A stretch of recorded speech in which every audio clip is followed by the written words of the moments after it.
on.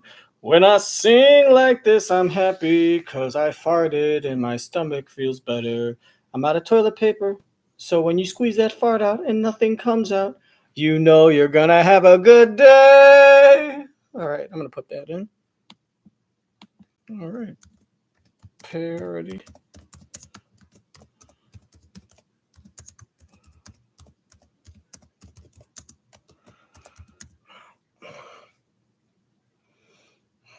Now, before we take our shirt off and rub oil all over our body, we're going to pray. There are 11 different gods we're praying to. The first one is the God of light, whose name I don't fucking know. That person. And it says one, and someone's watching. I'm like, oh, this is sweet. This is what's fun for me. Is that when someone comes in, I say there's someone watching me. I'm like, some stranger from somewhere in the world is watching me. Right away, I break into, and before we take off our clothes and rub oil all over our chest, we're going to say a prayer to one of our 11 gods. The first god is going to be the God of silence. This is a 25-minute prayer, but we'll shorten it to only 9.5 minutes.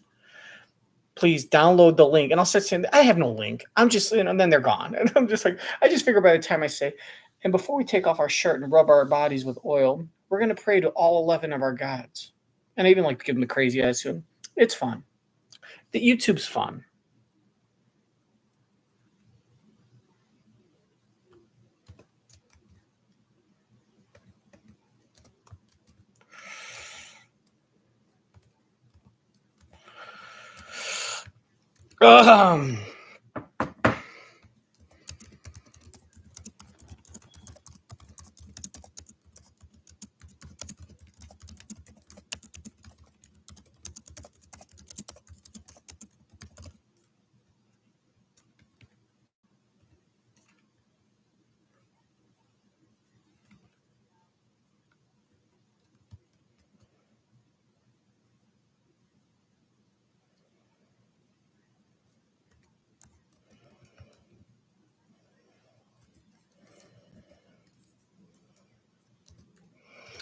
All right, so let's get started.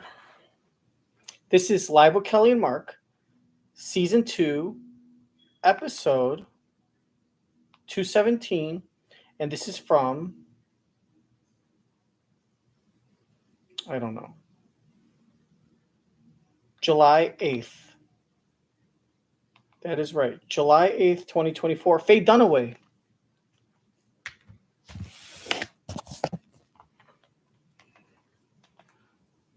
Faye Dunaway, Jenn Tran, the new Bachelorette. Actually, good-looking one for a change. Dr. Anthony Youn debunks common skin fads and regular lovely improv. But first, we're going to get started with some... What are we talking about here? Oh, everyone's divided over Biden's future. Well, let's check that out. What's... Oh, and don't forget George Clooney. George Clooney. You know, America wants to hear George Clooney's opinion. The dude doesn't even live in America. He lives in fucking Europe. And he's fucking sitting here voicing his opinion as if this world is fucking waiting for George Clooney to voice his feelings so we all know what to do. I'm not going to vote until I hear what Clooney has to say. No, it doesn't work like... What is this shit? God. Yeah, well, I'm pretty divided. I don't want to vote until I hear what Clooney... I'm not going to vote till I hear what Clooney has to say. Like we fucking respect his opinion. Fuck you, George Clooney, you fucking weirdo. Oh, fuck yourself. Fuck yourself raw in the asshole. In and out, obviously searching. But first, let's see if I can get back to Tracy Butler. Is the first cancer patient to undergo a total larynx transplant. The Massachusetts... Well, they said these two African Americans were here saying that there's a tornado in like some part of the Midwest or Central. And look how back close in it Virginia, is. And then these two people, this one, the homosexual one, very proud, good for him. And I think she's gay too, I'm not sure. But he said, what would you do if you came up that close? I don't know. And then this girl, then this white-ass, like 70-year-old meteorologist who does the most terrible cooking segment ever, her name's Tracy Butler, said, I'm going to take you to like Weather School 101 and say that if you ever see a tornado that close, you shouldn't be seeing a tornado because you should be in your basement. And they go, oh, yeah, we should have known that, but, and then someone came out, some terrible person said a mean joke like, oh, yeah, but we're African-American, but we're African-American, so we were never taught that in school. Like, we should know that, but, we're black. And I was like, I had to tell that person, I had to ban that person. I was like, you're banned from my Twitch page because I don't accept that kind of speech. That's what I stand for. I love you all. Let's see what George Clooney wants to say. In the corner. Call him now to get you. Let's see.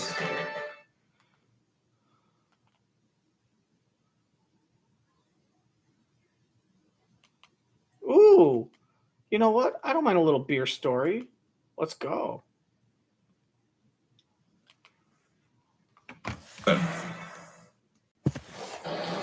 Right now, Aurora is cutting the ribbon on 12 new businesses at the Fox Valley Mall. They include a jewelry store, a beauty store, a gaming spot, 5 new places to eat, too, including food trucks. 85% of the new businesses are minority-owned. Starbucks is taking steps to become more sustainable with these new free reusable straws. Today, the company is giving the colorful straws to customers who buy a cold handcrafted drink. Starbucks phased out plastic disposable straws in 2020 and now instead offers biodegradable straws. Well, the best-selling beer at Whole Foods doesn't have alcohol in it. Yes, we're talking about Athletic Brewing here. The company just announced it's raised an additional $50 million in financing to increase production capacity and expand its offerings. This is to meet the rising consumer demand for non-alcoholic beer. According to the 2023 Gallup poll, young adults between 18 and 34 are drinking far less alcohol. On top of that, the rise of weight loss drugs have consumers looking for healthier alternatives. As long as I can see that totally happening. Yeah. All right, coming up next on the news at 11, a gym in the western suburbs plans to close after serving the community for decades. Its final day in business. The ABC 7i team investigates natural gas rate hikes. And President Biden racing against the clock to prove that he's fit for office. His decision dividing Democrats. 65 years. This is to win in November. As long as if that non-alcoholic beer is cheaper, then I could understand. Because maybe I might be like high and I look, if a fucking beer costs, let's just say a bottle of fucking beer costs fucking $4 or a pint of beer costs $4.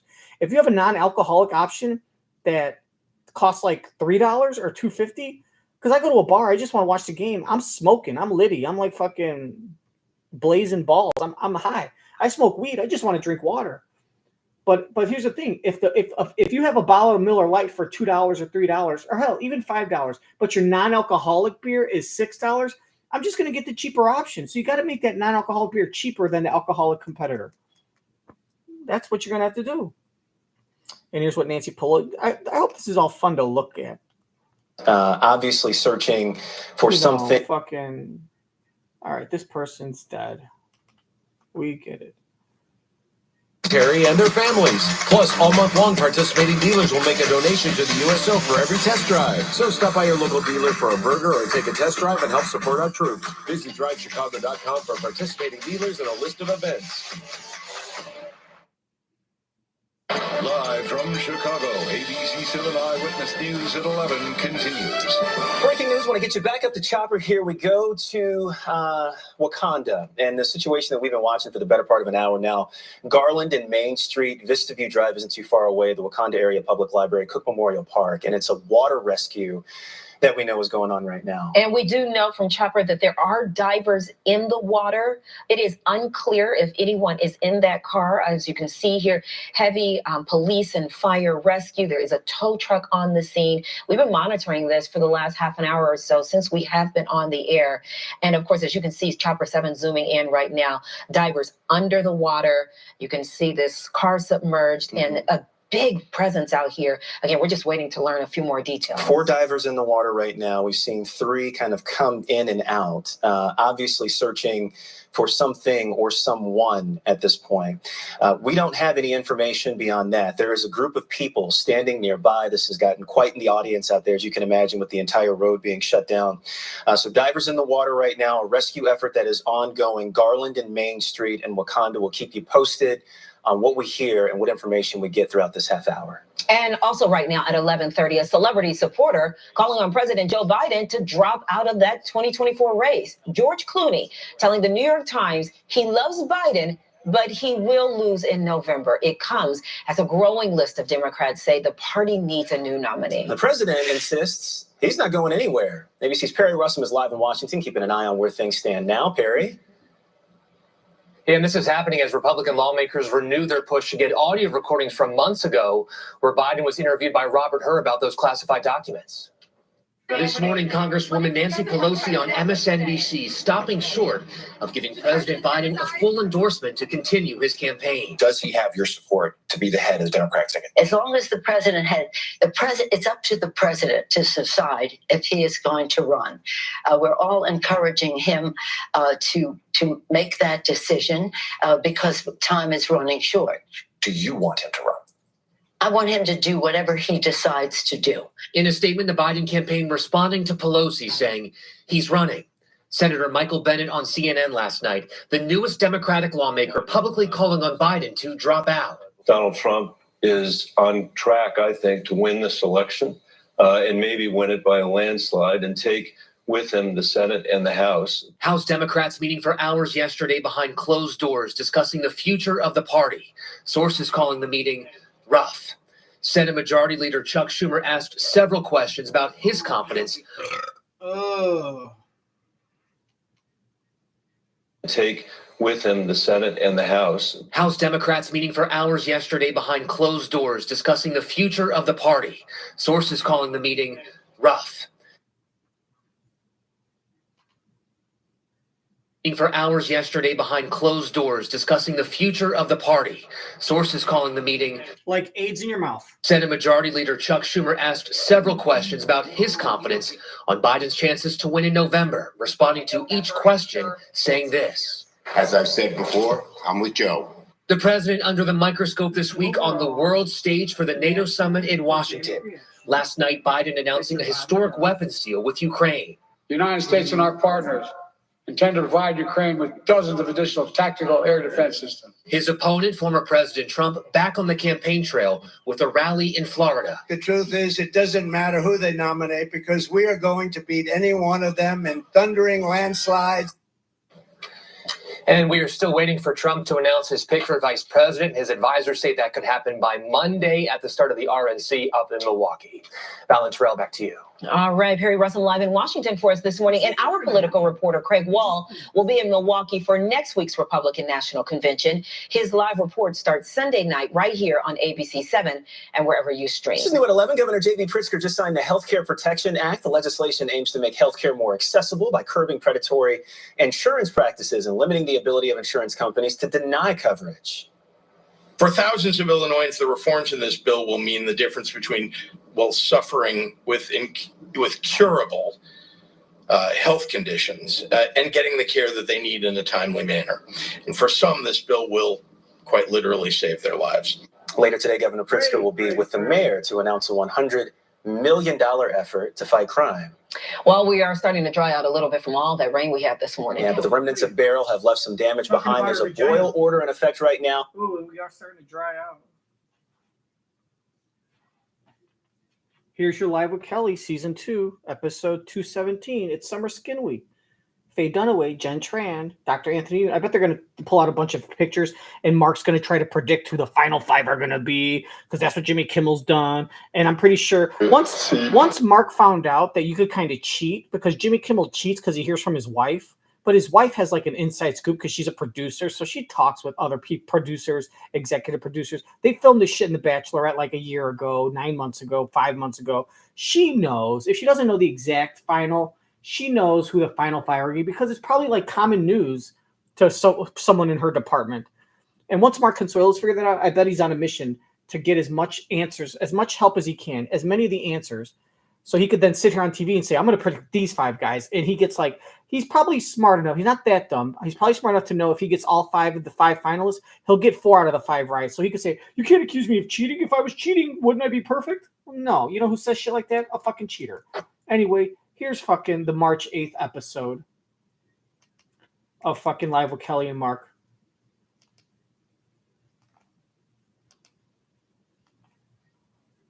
It's a colossal project, a massive undertaking. Oh, 2,000 workers from... No, don't tell me. Sun came out.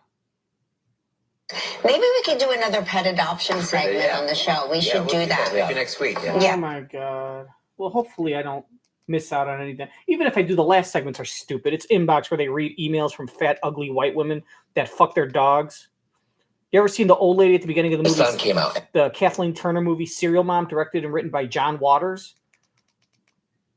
The fucking old lady that fucking rents Annie on VHS and has her dog lick her toes. That's who fucking writes. That's the type of woman that fucking goes out of their way to write multiple letters and email them to the fucking Live with Kelly and Mark show. And they think that they're actually talking to Kelly and Mark. Ain't that some fucking shit? Go fuck yourself.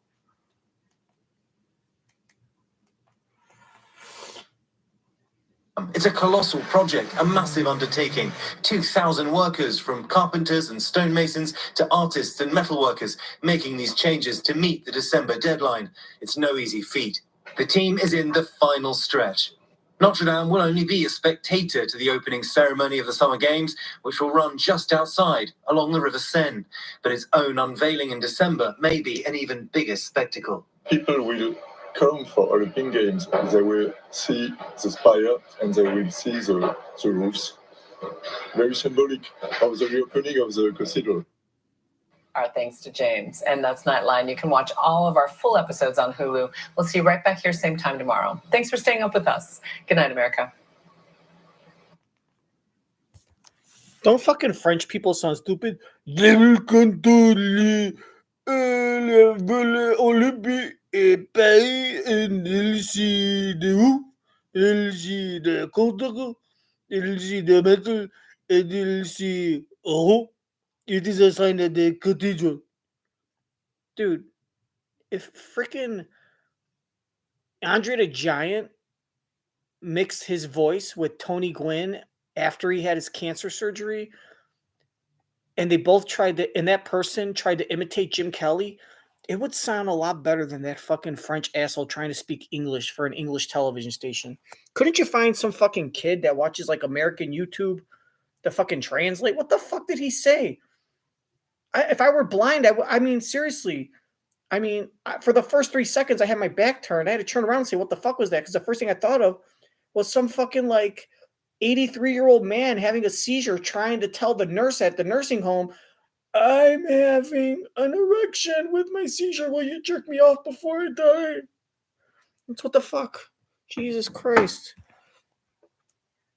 Oh.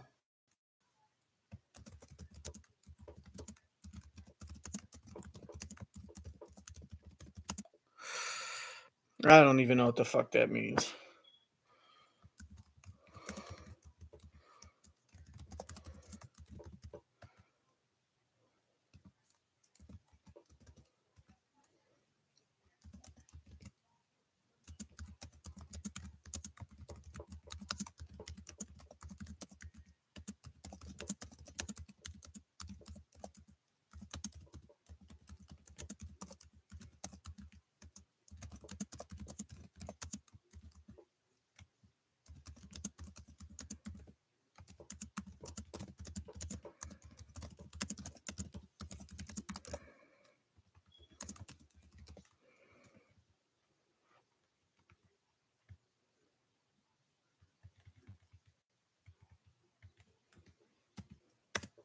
All right, let's start this fucking shit.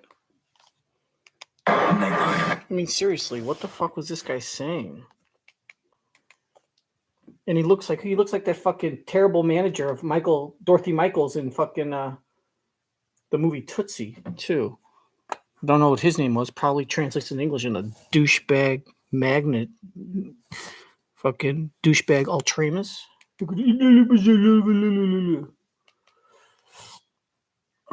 See the spire and they will see the roofs. Very symbolic of the reopening of the cathedral. What? Our thanks to James. And that's Nightline. You can watch. If you want to fuck a Frenchman, just come to my house. I have plenty of them that I kidnap. Thanks for staying up with us. Go fuck yourself. Nightline. The stories that shape your world, that shape your life. Dramatic, stunning, empowering, jaw-dropping. the most powerful stories of our time. Nightline on right after Kimmel and streaming on Hulu.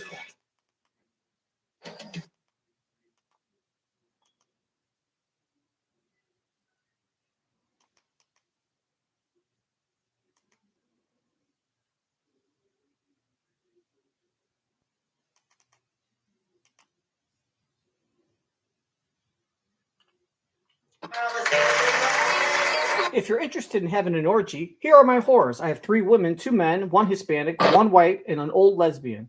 If you're interested in men, I have 2 bisexuals, both of them with different sized dicks. One is short and fat, the other one's long and skinny. Whatever helps you. They all do anal, and they all do vaginal. Here's what they look like. Severe weather. If for more whores, call these 5 people.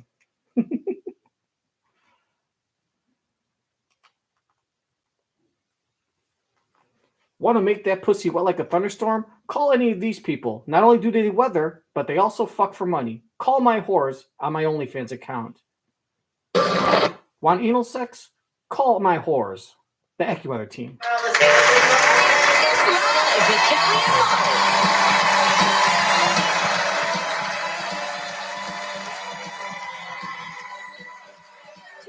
Academy Award winner Faye Dunaway. And we'll meet the new Bachelorette, Tran. Plus, debunking common skin facts as we kick off our summer skin week. All next. Oh, yeah. What's Jenn Tran look like? What did they make her look like? What picture did they use? Today, Academy Award winner Faye Dunaway. And we'll meet the new Bachelorette, Tran. Plus, debunking common skin facts as we kick off our summer skin week. All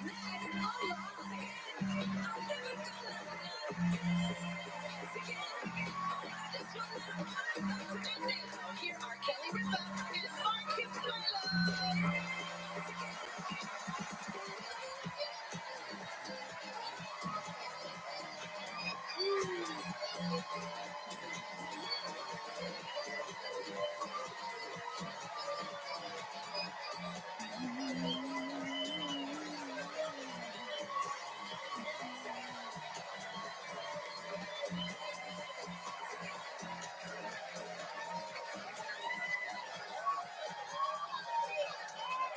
Welcome to the show, everybody. It's Monday, July 8th, 2024. Everybody have a good weekend, holiday weekend. Well, we didn't. I got pregnant, and I had to give myself an abortion because Justin Timberlake was out of town.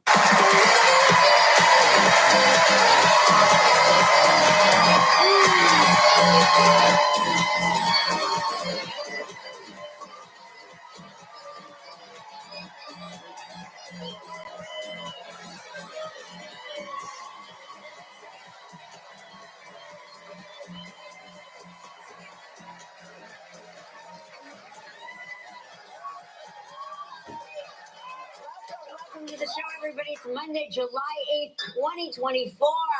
Everybody have a good weekend, holiday weekend. How many hot dogs did you? How many hot dogs did you eat? 24. Make some noise, clap your hands if you got AIDS this weekend or fucked a dog. How many hot dicks? dogs did you eat? Good weekend, holiday weekend. How many penises did you eat? We didn't.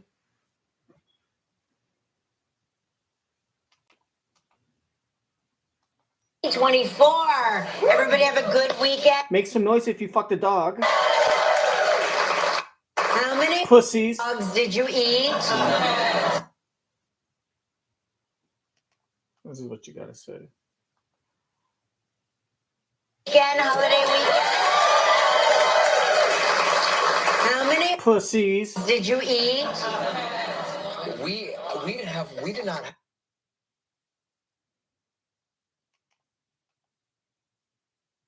24. Make some noise if you fucking cut your dick. How many vaginas did you eat? We We did not have one hot dog. Not a singular. I snuck a couple burgers in right before we left last night. I know. I saw that. I saw you. Made a double cheeseburger. No one cares. A How was double. it? It was amazing. Shut up. I did. Oh, really? Really? The food that you made for yourself was amazing? What are you going to do? Go on television and say, I made myself a burger and it was bad? If it was bad, you'd fucking lie and tell them that. You need everyone to think you're this grill. Oh, I'm this grill master too. I do things really good. I'm really good at grilling. I put the meat and then I flip it and I put it on bread. I'm a chef now. It was really good. Yeah, the food that I made was excellent. A double. It was amazing. Yeah. Yeah, I did. got the burger and I formed it by hand, right? Little salt and pepper, little nice seasoning. You put it on the grill. You got the nice bun. You got the nice bun. You got the nice bun. Little ketchup, just the right amount of ketchup. It was so good. I'm such a talented person. My wife should be grateful I got her all of her jobs.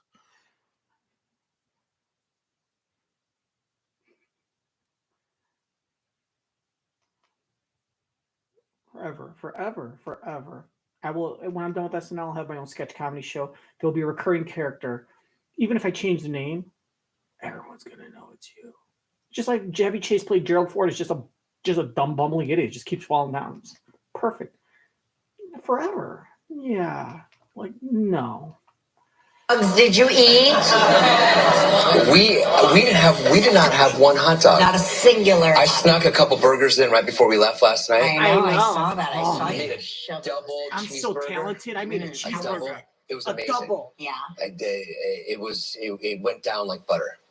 Like butter. Like butter. You're so full of shit. I figure it was the whole 4th of July. She's so I full haven't of- had she's so anything full of- like that to Here's eat. what I, at least out of the few things I love about Kelly, here's one of the main ones. That she is not afraid to call her husband on her bullshit and not caring about whether it embarrasses or ruins his fucking attempt to create a fake, false reputation with the public.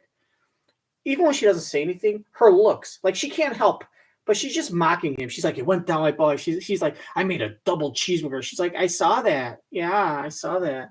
And he's like, oh, it was so good. And she's like sitting here thinking, oh my God, please don't fucking spend 4 minutes talking about your stupid burger. You realize you look like more of an idiot when you're bragging that you made a burger. Like fucking 8-year-olds can make burgers. And if you think that's a fucking a wonderful feat that you fucking did that,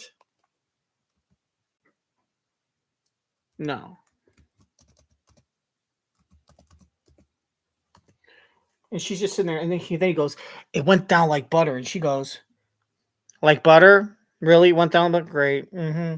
Sure. Like she's like, I'm not playing along with you. I'm not be like, oh, really? You know, you're always been so talented, Martin. Like, she's not going to do that. She just lets him say his thing, do your thing. I'm not going to bust you, but I'm not supporting you either. It went down like butter. Like butter?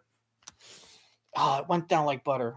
Like butter? Did you eat? Yeah. We did not have one hot dog. Not a singular. I snuck a couple burgers in right And you're before proud we of left that? Who last cares? No, I saw that. I saw night. I you. made a double cheeseburger. Ooh, a double. Ooh. A double. It was amazing. It's amazing. I Yeah. did. It went down like butter. Look, he's struggling to because you know what he's doing when you go ad, that means you're improvising, you're ad-libbing. He's trying to make shit up on the fly. What can I say to make it sound good? How about it was good? He's like, it was phenomenally amazing. It's like, it's a simple question. You fucking stupid second grader. How was the burger? It was amazing. It went down like butter. It went down like butter. Yeah. Okay. Can we like not go over and have to cut out part of the inbox because you spent 3 minutes telling us something that could take me 15 seconds? Especially no one wants to hear about you making your stupid fucking cheeseburger. 7-year-olds can make fucking cheeseburgers by watching the internet. And the fact that you're so proud and you think you're bragging about how you made a double cheeseburger, who gives a fuck? Oh, here. Welcome to the worst hour of your life, weirdo. You got to watch these people. I'm just going to loop this all fucking day. Welcome to the show, everybody. It's Monday, July 8th, 2024. No. Everybody have a good weekend. Yeah, we had a good weekend. Oh, how many deer? Good weekend, holiday weekend. Yeah. Woo. How many Dead skunks. did you eat? We did not have one hot skunk. Singular. I snuck a couple burgers in right before we left last night. I know. Really? I saw that. I So saw you talented. shove- Double cheeseburger. We'll just give him a James Double. Beard. It was amazing. Yeah. It went down like butter. Mm-hmm. Like butter. Butter. You know what that means? I figure it was the whole 4th of July. She's saying I you're haven't full of had shit, anything Mark. like that to eat, so I might as well make it right before we leave. I know we went to some like fancy dinner parties and we had sort of fancy dinner party food, and I was like, "Where's the corn on the cob? Where's that? No. Where's the cheeseburger? They make elote Yeah, and we sliders. didn't have any of that. Also, the weather was weird. We were out They east make, on Long Island, and it was dissected elote. cloudy. It was nice the first couple days. First couple of days it was really nice, and we got to see fireworks. We got to see fireworks, neighborhood fireworks. Neighborhood fireworks. I would say they were sanctioned fireworks. But then it was cloudy Saturday, Friday, kind of like, a little bit of rain, and then Sunday all day cloudy, and then right before we had to get in the car, about an hour before we got in the car, the sun came out. The sun came out. And They're like Sonny and Cher. The sun from the car. Yeah. And this weekend, look at this weekend coming up. Oh, isn't that nice? Check that out. No one gives a fuck. just You're not a weatherman. You're not a chef. And You're by not even an Sunday- actor. But Sunday it's gonna be sunny. Well, just in time for the drive home from Long Island. Just for time. You're fucking. I can tell you what time it's going to get sunny if you'd like to. Actress Kelly Ripa's We got personal home pretty quick assistant. last night. We? And she's banging the hell. I guess you consulted. No, I called my expert. I said, Gelman, what time are you leaving tonight? There was no response, and then I had to qualify. I said, I don't want to ride with you. I just want. I'm trying to gauge what time we're leaving. I didn't know. You're never going to get a response. No, he responded. He responded. He said around dinner time. I go, what time is you give me dinner a time? Yeah, dinner time it means a lot of Can you things give me a to a lot of time? No. people. And We're he very said- European. He said, either the 6 p.m. dinner lull. Yeah, the dinner window when everyone's eating dinner, the lull. after dinner. Or after 8-ish. Yeah. 8-ish. That's what So I said, we're leaving at 6:01. 6:01, and then at 2:08, we pulled up in front of our house. Yeah, we did good. Yeah. We did good. Because everybody else that left earlier than us, 3 hours. 3.5 hours. Yes, I was on a lot of text chains with people saying 3.5 hours, you're in for 3.5 hours. And initially, I really thought, oh boy, Gelman is wrong again. And I couldn't wait to come in and rail against him. And you ruined my opportunity to complain. to tell you how wrong you were. I was so indignant when Mark goes, it only took us 2 hours and 1 minute. And I was like, And I made sure I said, we're leaving at 6:01, and I made sure when we got down in front of the house, I stated the time out loud. So there was no what do they call it? Historical, whatever you call it. Anyway, revisionist history. Yes. It's going to be hot today, though. Really humid. You guys And such a there's fucking an air moron. quality alert here in the city from this morning until 11 o'clock at night. Air quality. If anybody who has asthma or any underlying. Sorry. I like Skyline Pictures. You're going to have to deal with it. If you don't like it, you can change the channel. An air quality alert here in the city from this morning until 11 o'clock at night. Air quality. If anybody who has asthma or any underlying problems, to not stay outdoors very much today. yeah, it's, I guess it's something I never really thought about, because all I think about is how many $100 bills can I use to wipe my ass before I give a fuck? An air quality alert here in the city from this morning until 11 o'clock at night. Air quality. If anybody who has asthma or any underlying problems, to not stay outdoors very much today. Yeah, it's, I guess it's something I never really think about. Thank God I don't have to think about it. But it's a thing. But it is a real thing, the air quality alerts. So we have to figure out if we're going to have dinner on the roof tonight or not. Oh, okay. Rich people's problems. How do you? Rich people's problems. You know, on public television, in front of a bunch of poor and middle class people, probably not the smartest place to say we have a big decision. Oh my gosh, are we going to eat dinner on our rooftop of our fucking $8 million mansion? What should we do? I don't know. Oh man, now my day's ruined. What a fucking inconsiderate little fucking prick. You could tell his parents were stupid fucking morons. They raised him to be like this. I guess it's something I never really think about. Thank God. What just a rude, inconsiderate, oblivious, naive, dick-sucking little bitch. So we have to figure out if we're going to have dinner on the roof Fucking tonight rude or not. little fucking cock-sucking. Okay. All right, we'll figure that out later. Well, how Spawn do of fucking you terrible don't have humans. underlying issues. Not yet. And nor do I. So I think we'll be okay. We'll be fine. Okay. But we did have. What the fuck is my husband talking about? Sometimes she has to think to herself. You can see a look on her face when she's thinking to herself, why the fuck did I marry this guy? Like, I can't believe this. I married this guy. Just one of those shaking her heads like Hank Hill telling his boy Bobby, saying that boy ain't right. Like, she's just like, what the fuck is wrong with you? Like, I mean, when you were young, you were in your 20s. I understand being a big kid and a little dumb. Even into your 30s, you could still be like, act like you're in your 20s. But dude, once you hit 40, you were still acting in your 20s. Now you're in your 50s. And it's not like you're still acting in your 20s. You still act like you did when I first met you. Like, I figured at least 20 years, if not 20 for sure, 30 years, all this fucking stupidity would be gone. But he's still a dumb fucking 7th grader cheating on some girls off of some girl's test who has a crush on him. He's just an idiot. I thought he was just young and immature. No, he's fucking stupid. Like, look at the look on her face. She's like, oh God, if I had a DeLorean, I'd be having, me and Scott Baio would be on our yacht with our 3 children and their Ivy League degrees. But nope, no Scott Baio for you, because you decided to marry the first dick you got. Because you looked in the mirror and saw your flat ass chest. You were fucking 21 and your belly was fucking bigger than your titties, but you weighed 102 pounds. So go figure. Who the fuck weighs 102 pounds and their belly's bigger than their titties? That doesn't make sense. Either you're really, really fat or you're really, really short. Or you have really, really small titties. She's got 2 out of 3. And as Meatloaf said, 2 out of 3. Cause 2 out of 3. Cause 2 out of 3 ain't bad. Thanks for watching, by the way, whoever that was. But she's got this look where she just shakes her head and has to be thinking to herself, who the fuck? I never really think what about. The fuck did I do? Or she sees something that says, oh, that's why my kids are stupid. Like, there's just something that clicks when she talks to herself and says, why do my kids do that? And then years later, she'll see Mark do something and say, oh, that's why my kids do that. Like, I married genuinely someone with stupid sperm and stupid IQ, just dumb intelligence. Not immature, not like he's smart, but he doesn't just display. No, he literally reads at like a fucking 7th grade level and can only do math at like a 4th grade level. In all his life, all he's relied on was his gift of gab and fucking, I guess, smiling and taking advantage of girls that had crushes on him. Very much. And he's basically conned his way through girls that have a crush on him into getting what he wants. He finds a girl that has a crush on him, tells him to do what he wants him to do, and they do it. Yeah, it's. I guess it's something I never really think about. Thank God I don't have to think about it. But it's a thing. But it is a real thing. The air quality. So we have to figure out if we're gonna have dinner on the roof tonight or not.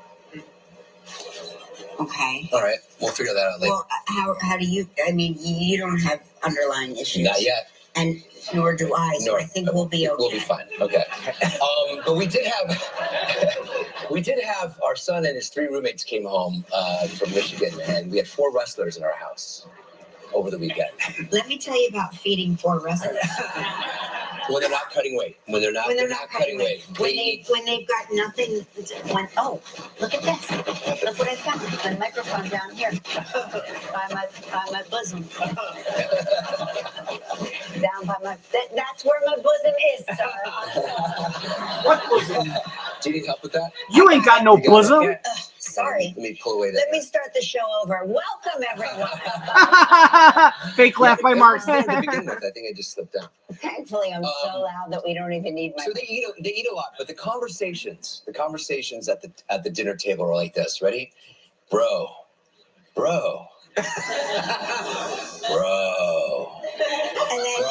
then it's like, nah, bro. And then finally I said, bro. And they all looked at me like, what are you saying? I go, I just wanted to get in on the conversation.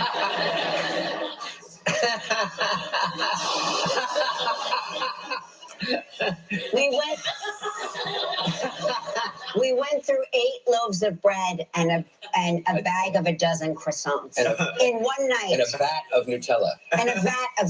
Yeah. I didn't know they made all the Nutella in the Vatican was at our house. And it was a tub of Nutella. I'd never seen anything like it. Yeah, they're getting it all in. I was like, enjoy it now because now. the seasons are right around the corner. So enjoy the food while it lasts. Listen, public service announcement. New York City animal shelters are overcrowded with dogs. Very few people adopting them. Here's the sitch. I think during the pandemic, a lot of people adopted puppies and dogs because they were home and they were feeling a certain way. And then they went back to work and realized that they couldn't take care of these animals. And now these animals are back in shelters. Maybe we could do another pet adoption segment on the show. We should do that. Maybe next week. Yeah. Maybe we'll adopt another dog.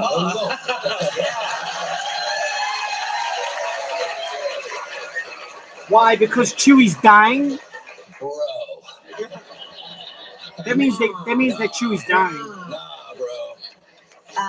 Do you need to wear sunscreen inside? Yes. Yes, you do. Wear sunscreen every day of your life. That's a way to boost sales. There you go. And let me guess. Are you going to be hawking fucking sunscreen on your next Monica Mangan segment for like 60% off? Now all of a sudden we need to wear sunscreen indoors. So now everyone's going out to buy sunscreen. Well, that's a way to boost up the freaking quarterly sales for every sunscreen company by 800%. You have people buying sunscreen now so they can put it on while they're watching TV at 5:45 in the afternoon. What the fuck is that? Or evening. I don't want to discriminate. Afternoon, evening. A lot of people adopted puppies and dogs because they were home and they were feeling a certain way. And then they went back to work and realized that they couldn't take care of these animals. And now these animals are back in shelters. Maybe we could do another pet adoption segment on the show. We should do that. Maybe next week. Yeah. Maybe we'll adopt another dog.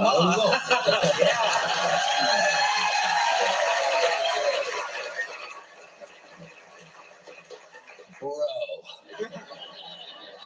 Was Kelly pantomiming the word bro, like whispering to him on the DL to tell him to say bro? Segment on the show. We should do that. Maybe next week. Maybe we'll adopt another dog.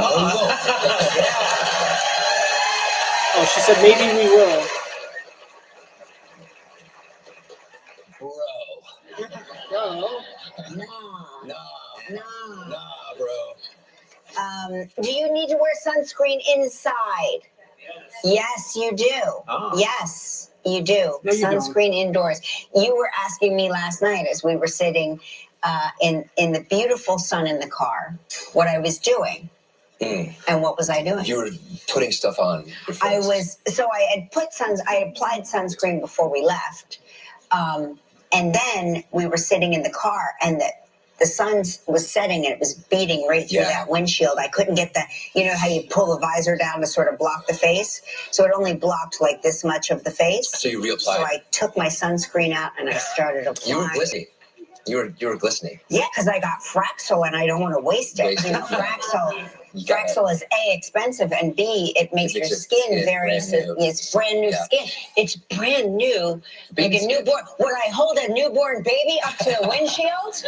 That's the skin. Well, inside the house, if you're walking around the house, they say that as well. Yes. Yes. Really? Yes. I did see that one photo of, I guess it was a truck driver who's always has his left side of his face exposed, and the age difference between the left side of his face between the right side of his face. Yeah, that's my face all the time. Yeah. I mean, if I don't put sunscreen. I know. I don't really use that. I probably should. I just don't. I don't do it. I refuse. Well, we've got a dermatologist here today. And I know.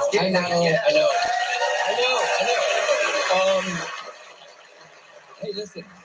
Palm Springs hit a record 120 degrees, I think, yesterday. 124. 124.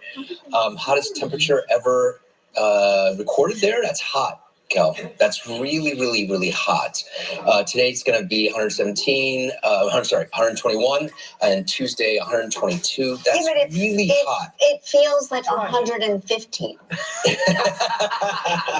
Real feel temperature. Real feel 115. Yeah, the low is 88. Yeah, that's hot. That's really, really hot. I like it. You like it?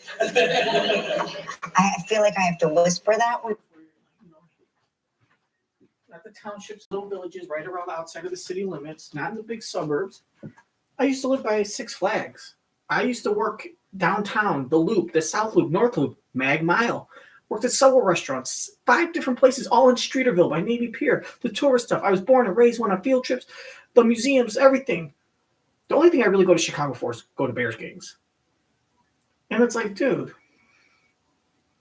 I think why do I mean, a house that the same size house, same amount of bedrooms, same square footage of a house that might cost me $800,000, that might cost me $500,000 in Chicago, would cost me like $280,000 to $320,000 in Milwaukee. You know, Milwaukee's got the Lake Michigan. There's Lake Michigan there. Believe it or not, Chicago, same thing. Sausages, meats, barbecue, smoke. I mean, it's cheaper, it's cleaner, it's less violence, and it's more convenient to get to our 2 vacation. So we just ended up living in Milwaukee, and I don't love Milwaukee, but I like it as long as we're close to the lake, we're close to downtown. Milwaukee, it's not like it's probably once you get to the outskirts of Milwaukee, where parts of Wisconsin might get a little bored, but in Milwaukee, you got bars, you got restaurants, same restaurant. It's like a mini version of Chicago. We don't even get to see all the Chicago. The whole downtown area and the south side of Milwaukee is basically the equivalent of the north side of Chicago. And there's a lot of Chicago fans, and it's just cheaper. We were able to buy 2 homes, one in Milwaukee and then one in between Milwaukee. So now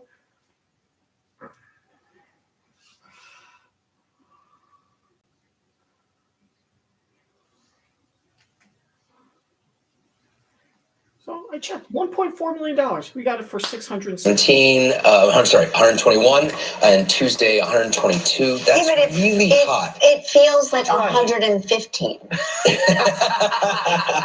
Real feel temperature. Real feel 115. Yeah, the low is 88. Yeah, that's hot. That's really, really hot. I like it. You like it? I feel like I have to look for that when I say it.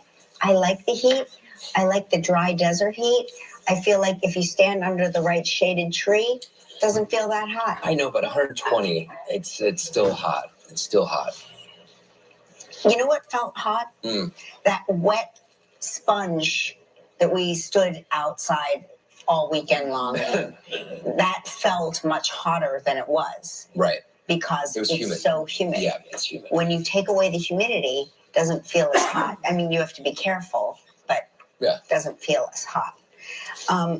So, Kelly, why are you so dressed up today? Thank you for asking. I know why. Faye Dunaway is here. Yes. The legendary.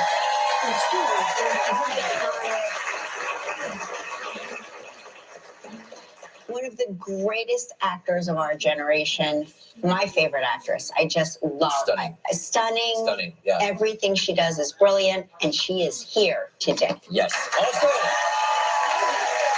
we're going to meet the new Bachelorette. Jenn Tran is here, the new Bachelorette. Yeah.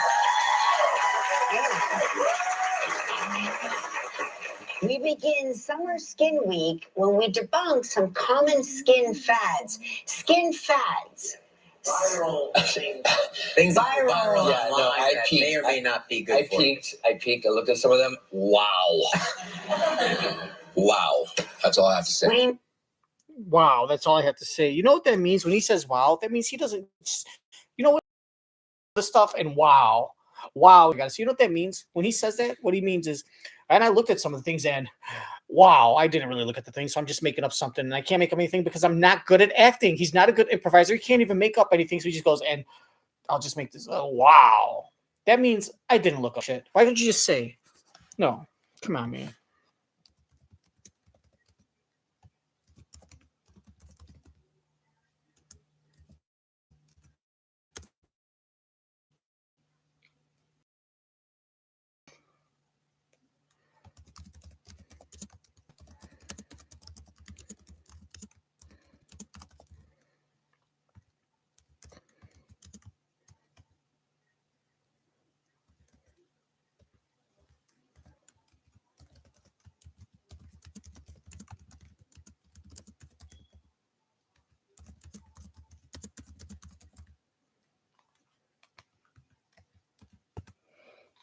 Oh, I have seen some stuff, and wow. All I got to say is, wow. I've seen it. Things Viral. I peaked. May or may not be good. I peaked. I looked at some of them. I peeked a little bit, and wow. All I gotta say is wow. Can you elaborate? Nope. Why not? Because I didn't look at anything. Why'd you say you did? Because that's what I do. I'm a liar. We've got a dermatologist here today. That's why a lot of liars are good actors, because to them, acting is a way of lying. But when we see them acting, we don't know they're a compulsive liar. We just say, wow, they're really good at acting. Well, of course he's lying, but he's getting paid to do that. But when the cameras stop rolling and they're still full of shit. Yeah, I know.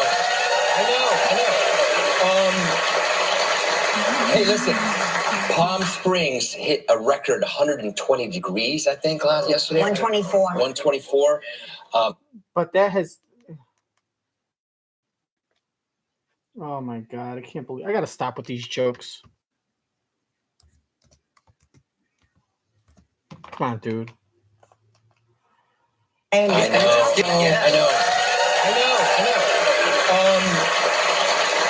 Hey, look. Kelly's vagina. A record 120 degrees, I think, yesterday. 124. 120.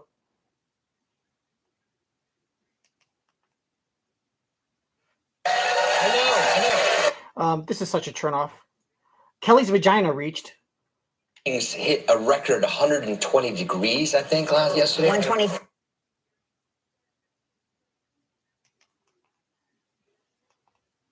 I know. You gotta fuck those children. So this turns me off. I was watching Andy Cohen bathe with his son, and last night Kelly's vagina. I think yesterday. 124. No. You got to get your penis checked for cancer. Hey, listen. Last week, my wife's vagina got up. 120 degrees, I think, yesterday. 124. 124. Hottest temperature ever recorded there. That's hot. Okay. That's hot. Yeah, it's hot. She knows. That's why she's married to you. Well, we've got a dermatologist. And you got to fuck those kids. I know. Get tested for AIDS. So last night, Kelly's vagina. Springs hit a record 120 degrees, I think, yesterday. 124. 124. Hottest temperature ever recorded. In your vagina. Hot. Kel. That's really, really, really hot. Today it's going to be 117. I'm sorry, 121. Don't fucking look at me like Tuesday, that. 122. That's really hot. It feels like 115. Real feel temperature. Real feel 115. Yeah, the low is 88. Yeah, that's hot. That's really, really hot. I like it. You like it? I feel like I have to whisper that when I say it. I like the heat. I like the dry desert heat. I feel like if you stand under the right shaded tree, it doesn't feel that hot. I know, but 120, it's still hot. It's still hot. You know what felt hot? That wet sponge that we stood outside all weekend long in. That felt much hotter than it was.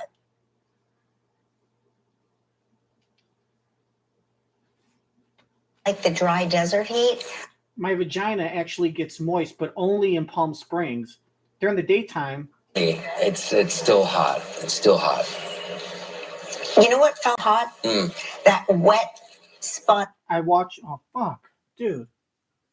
That wet sponge. She's speaking slow because they got a time limit. Hot. You know what felt hot? That wet sponge. I watched you pull out of Lola's vagina 3 weeks ago. That after you brushed it with your hand, and then you grabbed her titty, and I grabbed your balls. Because it's humid. so humid. Yeah, it's humid. When you take away the humidity, it doesn't feel as hot. I mean, you have to be careful. I mean, that's what it's like to have a vagina if you're a flat-chested woman. So, Kelly, why are you so dressed up today? Faye Thank Dunaway. you for asking. I know why. Faye Dunaway is here. Yeah. The legendary.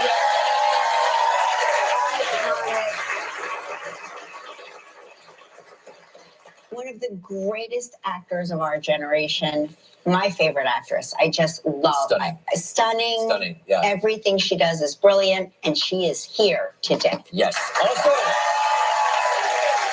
we're going to meet the new Bachelorette. Jenn Tran is here, the new Bachelorette.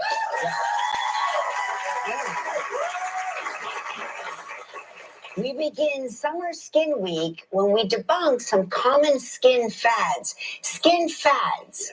Viral things. Viral. Yeah, no, I peaked. May or may not be good for you. I peaked. I looked at some of them. Wow. Wow. That's all I have to say. What do you mean you peaked? Oh, I looked at some of the things that we're going to be talking about. Okay. Are you just wait. freaked out? You stay tuned. Stay tuned. Yeah. All right. Well, it's that time, everyone. It's the reason you all showed up today. You know what time it is. It's time to play.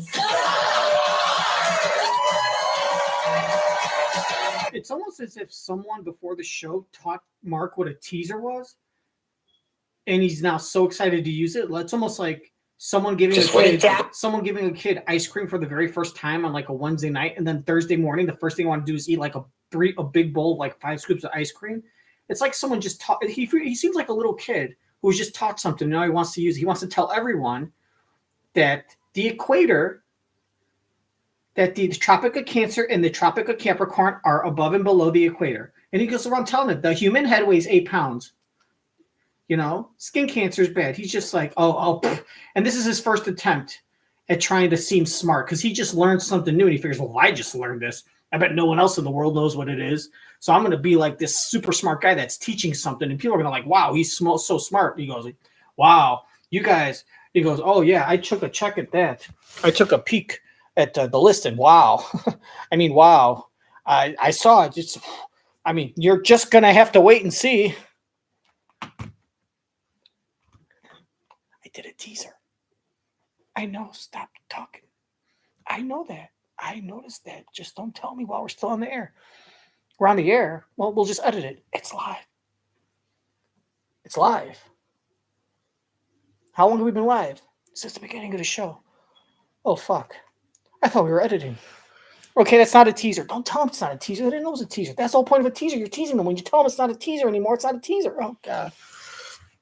This guy needs help. Look at him trying to tell a teaser for the first time. Fads.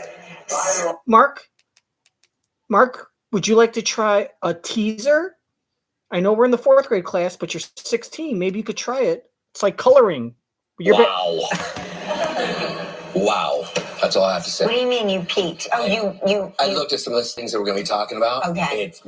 Are you just wait. freaked out? You stay tuned. Stay tuned. Yeah. All right. Well, it's that time, everyone. It's the reason you all showed up today.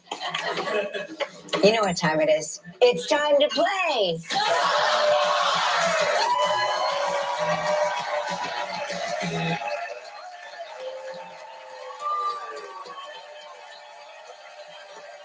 Let's say hello to Eric Abrams from Los Angeles, California, who watches the show on KABC. Good morning, Eric. How are you?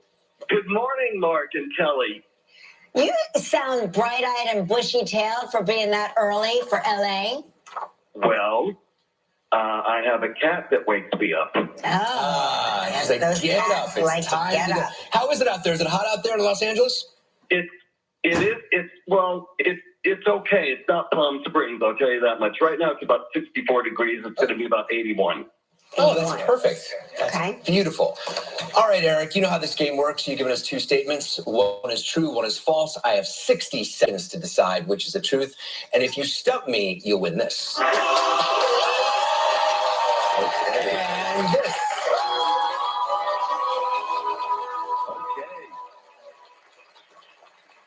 All right, here are Eric's 2 statements. This is very Los Angeles, by the way. Very Los Angeles. Okay. I had a background part in Iron Man 2. Ooh. Or I met Robert Downey Jr. at a party.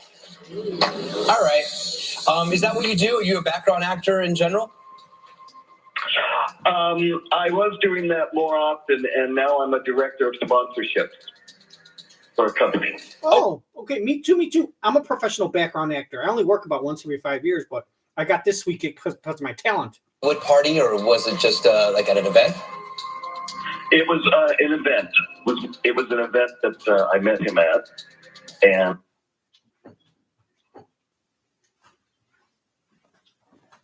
more often, and now I'm a director of sponsorships for a company.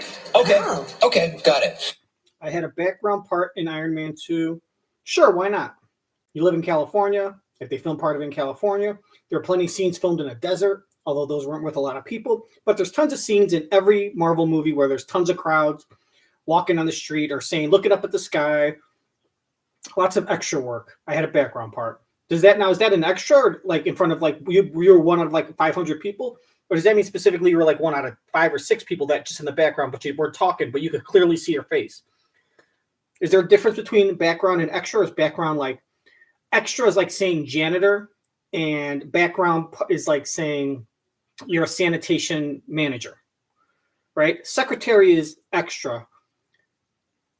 Executive assistant is the background part. Is it the same thing, or is the background part specifically where you could see someone's face, but an extra is just like you're just in the walking around or just standing there in a crowd where you can't pick us out? Like in Rookie of the Year, I was in that movie. Can you find me? No. So was I an extra or a background part? Got paid, and my dick got hard. Guess I'm an extra. I'm going to say that he did not meet Robert Downey Jr. at a party. I'm going to say that this caller had a background part in Iron Man 2. And he figured the Robert Downey Jr. thing, he'll throw it in. It's kind of connected, kind of confusing, which is very easy to do. It's a smart strategy, very simple strategy to make Mark feel uncomfortable and to get him confused because he's not the brightest bulb in the plant, the Robert plant. Led Zeppelin, rock out. I met Robert Downey. So, but it also might make Mark think like, why would he make such an outrageous claim if it was wrong? It'd be like he'd be losing on purpose. So he might have met Robert Downey Jr. Maybe he met Robert Downey Jr. after an Iron Man 2 rap party, and the guy worked on Iron Man 2, but he didn't have a background part. He was like an assistant director or something. So this is a very good strategy. I'm going to say that he had a background part in Iron Man 2, and the Robert Downey Jr. is a lie. I think he's going to say Robert Downey Jr. is the truth because he's bad at this game. Come on, people. Okay, got it. And when you met Robert Downey Jr., what kind of party was it? Was it an exclusive Hollywood party, or was it just like at an event? It was an event. It was an event that I met him at, and we had a very nice conversation. Did you? What did you guys talk about? Well, we talked about when I was a background actor on Iron Man 2. Exactly. See what happens? See, that's what I love. You pick two things that are kind of connected. Now the lines are blurred and you have no idea which one. Now you have him talking to Robert Downey Jr. at a party about his background part in Iron Man 2. And you know one of them's not true. So how could you meet Robert Downey Jr. at a party and talk about his background part in Iron Man 2 if you never had a background part in Iron Man 2? But if you had a background part in Iron Man 2, how could you not talk to Robert Downey Jr. about it at a party? If you had a background part, you would talk to him. So that means both of them would be true, which means that's not an option. Which means I met Robert Downey Jr. at a party, probably the truthful statement, and I was wrong.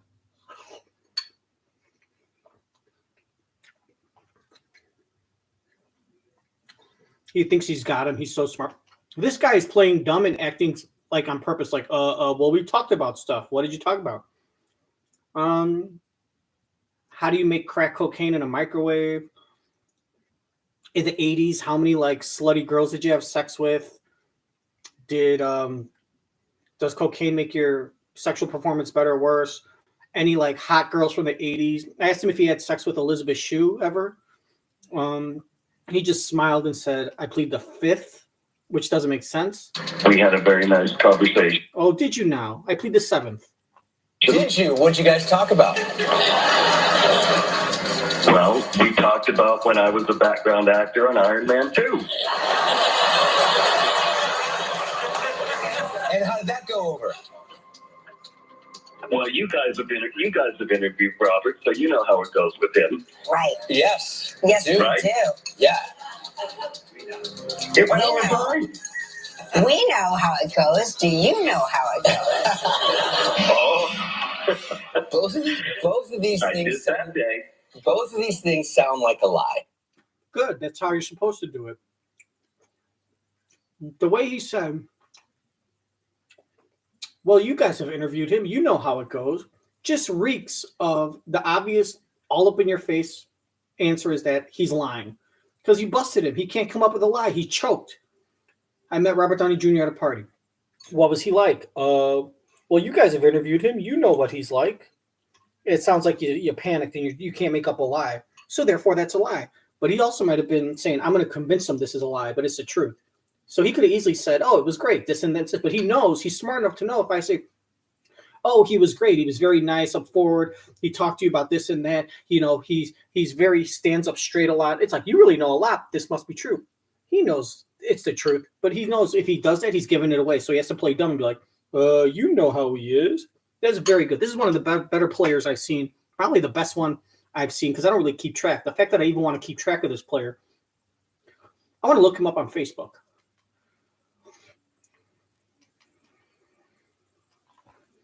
I did that day. Both of these things sound like a lie. Oh my God. I think so. I thought they both sounded true. They both sounded true. I'm going to say that you met Robert Downey Jr. at a party. That's true. You win. You are WRONG wrong, Mark. You are wrong, Mark. And what did I say? Very beginning, I was thinking it, but I'm busy eating. You can rewind it. I said only 30 seconds have passed in the game, 40 seconds, but it's been about 7 minutes on the video. I said that it's such a wild answer that why would you say that if it's wrong? You'd be giving it away. But he did the reverse psychology where I said, you know what? That is the wrong answer because you're like Mark's going to think that's such a weird thing to say. Like, why would you make that up if it wasn't true? And you fell for it. Hook, line, and sinker. The question is when he said, well, you guys have interviewed him. You know what he's like. Did he really choke and did you bust him or was he acting? Mark decided that he did meet Robert Downey Jr. Mark made the choice, the conscious choice that this caller, when he said, oh, you know what he's like, was trying to trick him. Was trying to trick him into thinking that, oh, I never met him. And Mark said, you're trying to, I'm smarter than you. Mark said, I am so much smarter than you. I know what you're trying to do. You're trying to use reverse psychology. I mean, well, I'm going to reverse your reverse psychology. You're trying to play like, oh, gosh, I don't know how he is. You know how he is. Then I'm going to be like, so you don't know him. But that's what you want me to think because you do know him. And you did meet him. So I'm going to say you met him. He goes, no, I fucking choked. And you outsmarted yourself. You try too hard. You run so fast, you run right off the cliff. This weirdo.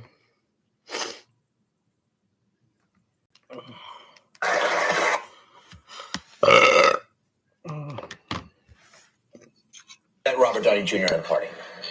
You are WRONG. Yeah, this is what this is. It's fucking ground beef with onions and carrots and over easy yolky eggs. Doesn't taste good. But that's because Mark didn't make it. You are WRONG wrong, Mark. You are wrong, Mark. That was a good one, though. He really confused everyone. He had you really saying there were valid reasons why both of them could be right, but both of them could be wrong. Both of these things sound like a lie. Oh my God. I think so. I thought they both sounded true. They both sounded true. I'm going to say that you met Robert Downey Jr. at a party. Your wife is a WHORE. Wrong, Mark. You are wrong, Mark.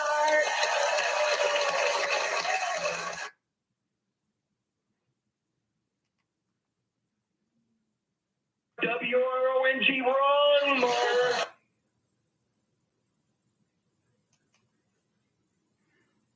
Both sounded true. They both sounded true. I'm going to say that you gave me AIDS through anal sex. Your daughter and wife are WHORES. Wrong, Mark. You are wrong, Mark. Oh, I'm so happy. Are you happy? Not as happy as I am. You guys, you two, your show is my affirmation every morning. I have been wanting to do this for a long time. Oh, well, I'm so happy you won, and I'm especially happy you beat Mark. Well, listen, Mark, you and I, we got to have a conversation sometime with Robert. yes, we do. it'll be your first, and it'll be my second, maybe. All right, you won the mug, you won the T-shirt. Now let's see if we can win you a valuable trip. It's time for sensational travel trivia. Whoop, whoop, whoop, whoop. Whoop, whoop. It's the sound of the police. So this is your favorite part of the show, where I dance like the dancer, and then you rate me afterwards on a scale of 1 to 100 how accurate I am. Now, how good I am is accurate.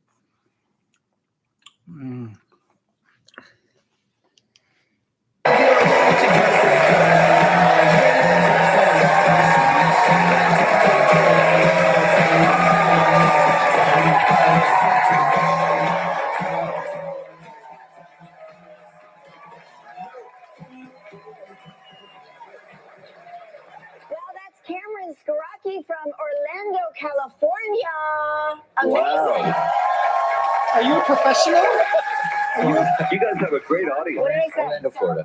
What did I said Orlando, California? I did. I'm sure there's. So you could just put in the comments, rate me on a 1 to 100 how much I dance just like this hot ass girl from Orlando, California. Okay, you won the T-shirt. Now let's see if we can win you a valuable trip. It's time for sensational travel trivia.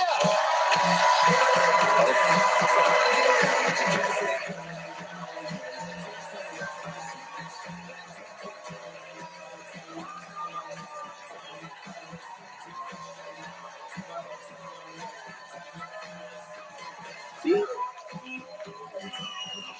This is why teaching your young daughters dancing is good. It's going to help them find a more talented man, a better man, a smarter man, because usually this girl, if I just saw her on Tinder, it's a swipe left. If it's a video of her dancing, it's a swipe right. See that face? That's a fucking 4. But once you see her dance and she's showing her stomach, the stomach might bump it up to a 4.5. But the dancing, all of a sudden she's a 6 and she's good to go. That went from a girl I just want to fuck for one night and then give her a fake name and fake number to a girl I might want to fuck 20 or 30 times all over, and 20, 30 times over the course of maybe a half a year even. I might actually enjoy spending time with her without having sex. You know? Of course, I still probably wouldn't marry her.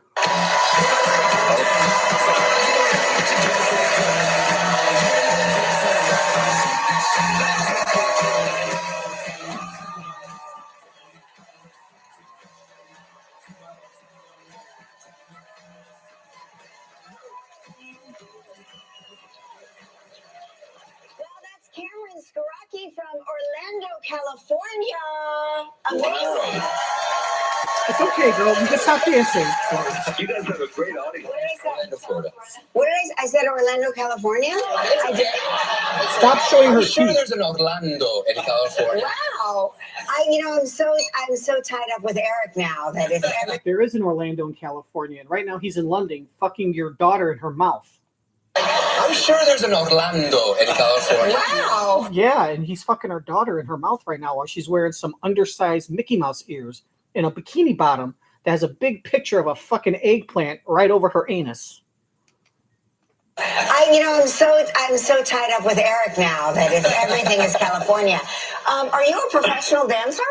I mean, I want to be. I'm 17, so I'm almost there. You're amazing. Thank you. Yeah, good for you. And I'm 17 also. We've got a special guest spinning the wheel today, everyone. Art, spin that wheel to see what else Eric's playing for.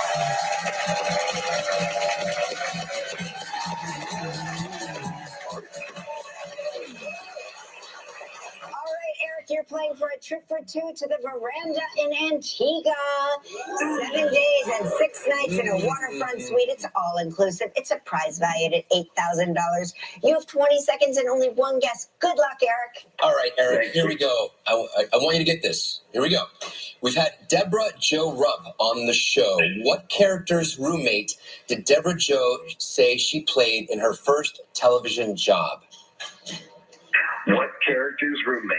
Okay. Yes. In her first television job. We're looking for the character name. I mean, if she was young, it might have been someone like Mary Tyler Moore or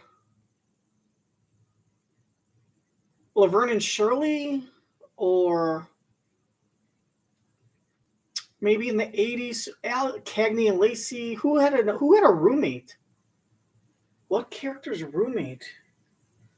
It had to be a girl. They weren't having guys and girls being roommates unless it was Three's Company.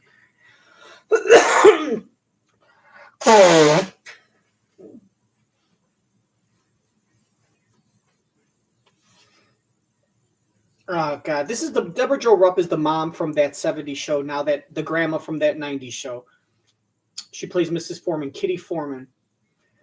Who would have had what's a show starring a woman and that woman character would have had a roommate? Would it possibly have been Angela Lansbury in Murder, She Wrote? Is there a chance that she was so busy solving crimes she was barely at home, so she rented out half her house? Cagney and Lacey. Cheers. Did she play Diane? Did she play Diane's? I forget her name right now, but Shelley Long's character, Diane. Did she play her roommate or Kirstie Alley's roommate? Maybe in Taxi she was the redhead, the slutty redhead's neighbor. I don't know. I feel like they're going to say a show. I'm going to know what the show is. Unless it was in the 60s and she was really young, but you still go back to Mary Tyler Moore or...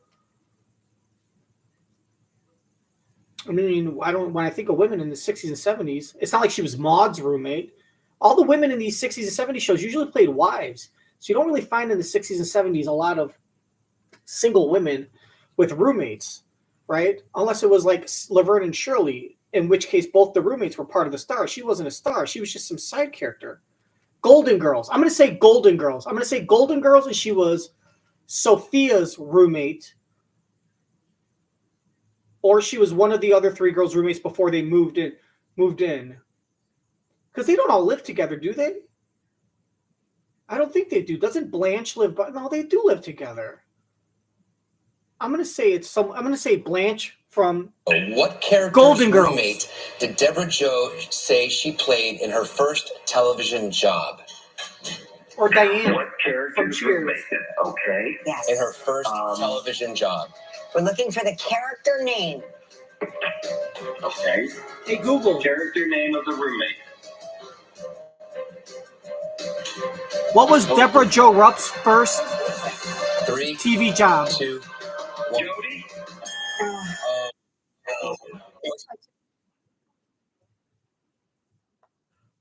Oh, she was on All My Children? I'm going to say she was the roommate of Susan Lucci's character. I don't know what Susan Lucci's character's name is, but it's Susan Lucci. Susan Lucci's roommate in All My Children, probably back, could have been, Jesus Christ, I guess it could have been back in like 71, 72, 73. Depends. Did she get started when she was like 19, 20 years old? Was she a roommate of Susan Lucci's kid? Because Susan Lucci on All My Children, she started off like when she was not even a teenager, like a kid. So her character, Susan Lucci, was on that show for like, but her character was like between like ages of like 9 or 10 and up to like 50 or 60 or whatever.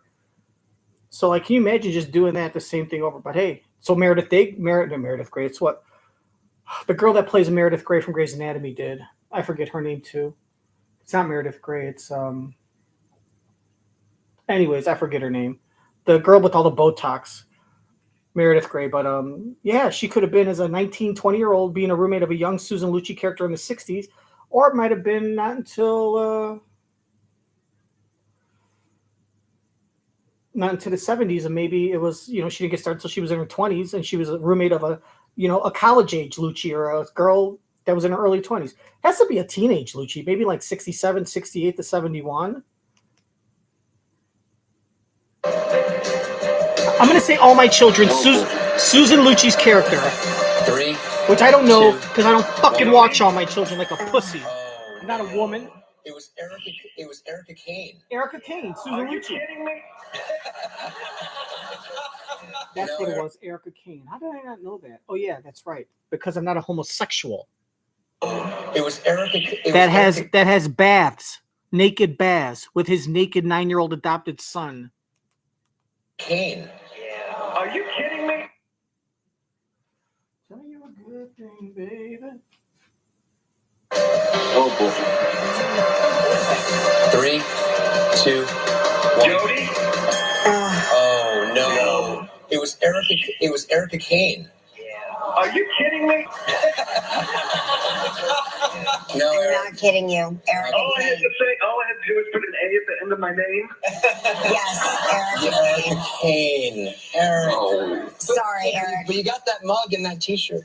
I really appreciate it.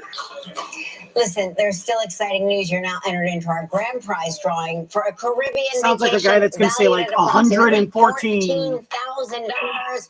Plus, now you and a lucky member of our studio audience will each receive a Typher Dome air fryer valued at approximately $500. So please pick a number between 1 and 145. I'm going to have to pick 64. 64.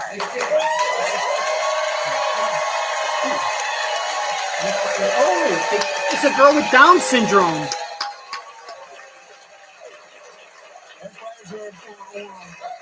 It's just weird. I am with you. Like, the numbers never make sense. 64 is up there. It's never seems to make sense. It's random. Very random. Yes. It's as if we fire out the numbers by a confetti cannon. Yes. All right. Eric, thanks for playing with us. Better luck next time when we return. Faye Dunaway. That's called, what Mark just did is called I want to get laid by, I want a blowjob from my wife tonight, fake laugh. By a confetti cannon. Yes. All right. Eric, thanks for playing with us. Better luck next time when we return. Faye Dunaway is here. Stick around. Still ahead, alive. We'll meet Jenn Tran, the new Bachelorette. We debunk some common skin facts as we begin a week of looking at summer skin. Coming up next, Faye Dunaway. Depression is a journey. Coming up next, Faye Dunaway. Depression is a journey. I've made some progress. Depression is you're depressed, so you hold up a sign of a face to describe your mood. But when you're happy, you hold up a sign that says you're in a good mood, you're happy, but you still can't speak and just say, I'm happy today, I'm in a good mood today. You're holding up a sign that says you're in a good mood, but you're not in a good enough mood to actually say the words, I'm in a good mood.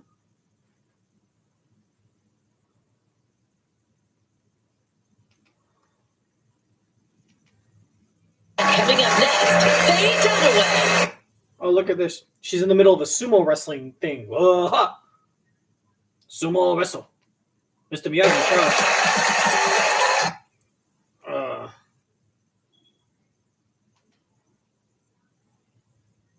Coming up next.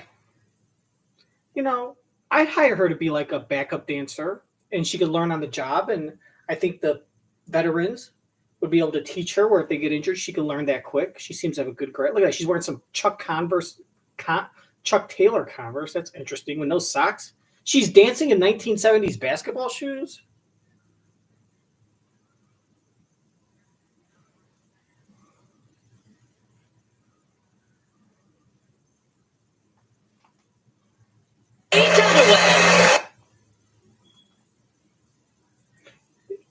She'd be good on Broadway for a role that suits her dancing style, which she's good at. But it's got to be a role where they put a lot of fucking like makeup on your face, and even if they put something on your head to cover up your eyes, and then put her in the back row. Not because she's a bad dancer, because I just don't want anyone to see her face in the front row while she's dancing and mugs her group of 40 other backup dancers and want to leave. They're not getting a refund. I'm done with that shit.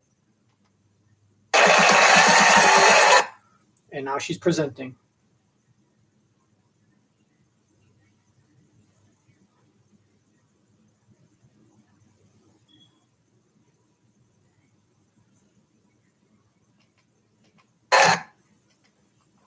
Anyways. Coming up next. You can tell she's almost treating this like an audition. This is like a demo reel. She's trying to do her best stuff because she's going to play this clip and send it to like schools. So she's showing everyone, she's trying her best to make this an audition. But when you bend over like that, you're going to get the wrong type of people wanting to hire you. Faye Dunaway. Depression is a journey. I've made some progress on my antidepressant, had some daily wins in reducing my symptoms, but I was still masking my depression. So I talked to my doctor. She told me I could build on my wins without changing my antidepressant. Rexulti, when added to an antidepressant, significantly reduced depression symptoms more than an antidepressant alone. And less depression, that's a win. Rexulti can cause serious side effects. Elderly dementia patients have an increased risk of death or stroke. Antidepressants may increase suicidal thoughts and... You may bleed from your ass if you take this pill. If you're going to take this pill, take it in the summer months, whereas the winter months will cause you to bleed from your ass. Only between June and July should you take this pill. Any other time of the year may result in a nose, maybe one of your ears falling off. Taking Rexulti increases the chances of you getting cancer up by 75 to 80%. So if you're at 20% now, you're good as dead. Ask your doctor why you should use Rexulti. Company just scored the Comcast business 5. Ask your doctor to fuck you before he gives you Rexulti.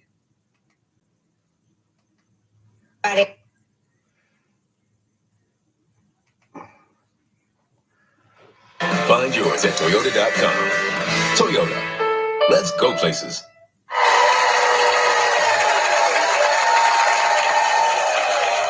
Welcome back to the show, everybody. As you can tell, there must be an Academy Award winner here because we brought out the elegant furniture. She's an iconic Oscar-winning actress whose films include Bonnie and Clyde, Chinatown, and Network. Now there's a documentary about her life called Faye. Please welcome the incomparable Faye Dunaway.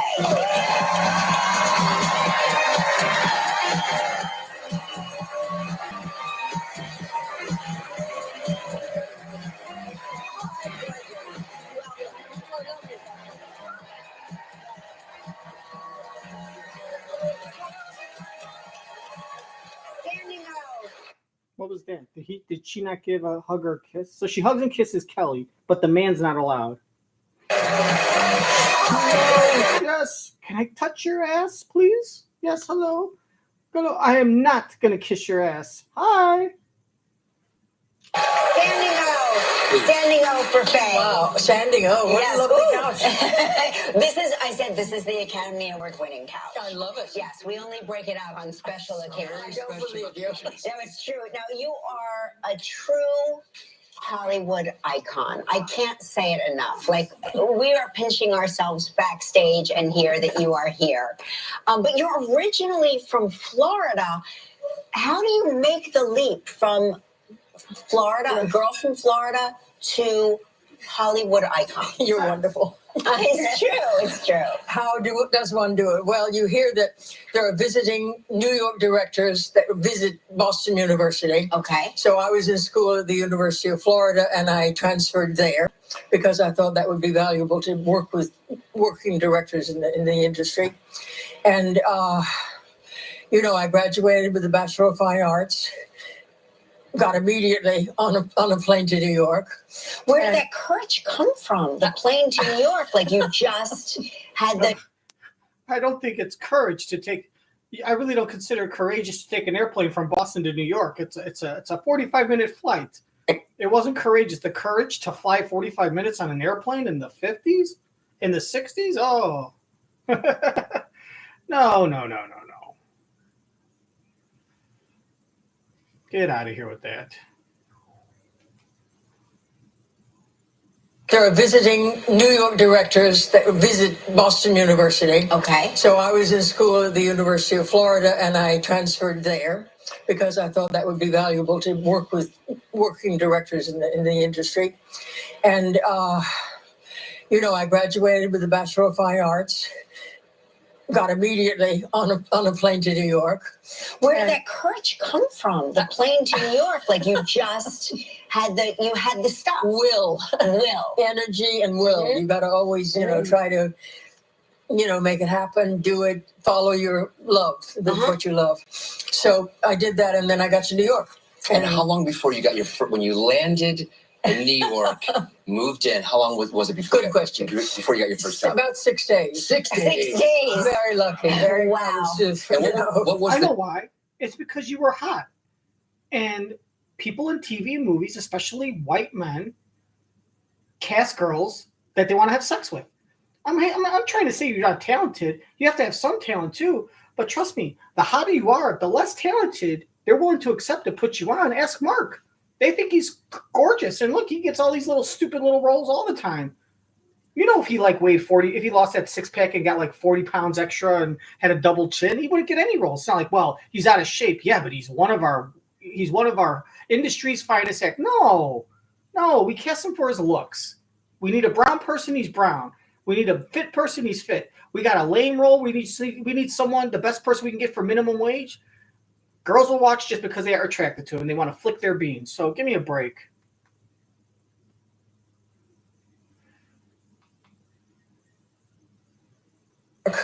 Where did that courage come from? The plane to New York, like you just had. Well, let me tell you something, sweetie. You're a sad little cunt if you think that it takes courage to fly 40 minutes from Boston to New York. That you had the stuff. Will. And yeah, you know why she got cast? It's serious because people that are in charge of that and have the power to do that, they cast girls because back then, I bet, and it still happens now, but I bet back then there was a higher percentage that if you cast someone that would never date you after you cast them in something, there's a good chance you'll get laid. Hell, if some of the girls know kind of like wink, wink what the rules are, or if they kind of even think, look, I bet if I sleep with this guy, because I'm pretty sure, but even back in the 60s, stories have been floated around for decades about, hey, you want to get, there's the whole Marilyn, I'm sure. What did you know about Marilyn Monroe when you flew to New York, but like, and you went to college, graduated, and you flew to New York, and you knew, like, in the story about Marilyn Monroe, like, basically getting famous by fucking people. And in exchange for fucking men, they put her in front of the camera and put her in movies. Did you have sex with a Jewish white man in exchange for a role? Because 6 days, it almost seems like you could have walked in and either he made an indecent proposal and said, well, you're not right for this role. You don't have any experience. You're a good looking gal. And I could see you're not terribly untalented, but you just don't have the experience for this. And he said, but if you come out to dinner with me and we have a talk, maybe you could sell me. You're someone that I need to spend more time with. You have no experience. I can't look at what you've done on film. I see there's potential. We could meet for dinner. And then at dinner, you have a couple glasses of wine and say, well, I'll tell you what. There is a spot I could put you in this movie. It's only probably going to give you anywhere from 1 to 3 minutes of screen time. But if you want the starring role, I think you could pull it off. But we'd have to discuss that at my hotel room. You know, I bet you Faye Dunaway fucked the guy. Or she could also go to a guy and be like, look, I really need this job. I can't sit here and spend a year. I can't afford to spend a year or two in New York trying to get work. So what can I do to speed this up and get me this gig? And within 6 days, she decided to fucking tell a casting director, I'll fuck you. And I think that's what she did. I bet you, I swear to God, if you gave her a lie detector test and you said, Faye Dunaway, did you sleep with a person to get your first role in Hollywood 6 days after showing up to New York from Boston? She would say no. But that fucking needle would be fucking. That would be.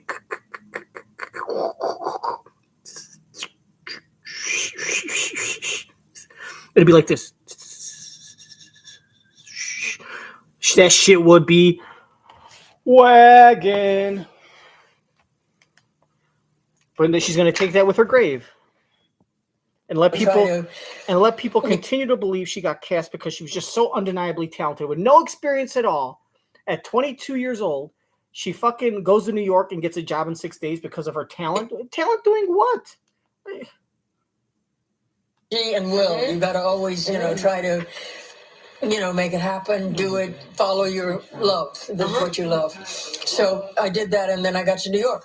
And how long before you got when you landed in New York, moved in, how long was it before? Good question. Before you got your first job? About 6 days. 6 days. 6 days. Very lucky. Very wow. And what was the job? Was it theater or? It was in the theater. Thank you, Mark. It was in the theater, and I auditioned for A Man for All Seasons. Got the daughter, part of the daughter. Wow. And I did that, and from there, very shortly after that, I went to in Greenwich Village, they had a great theater, and William Alfred wrote a play called Hogan's Goat. It had a great role in it. I played that, and from there, it kind of took off. Incredible. You've received 3 Oscar nominations, of course. You won for Network. Yeah.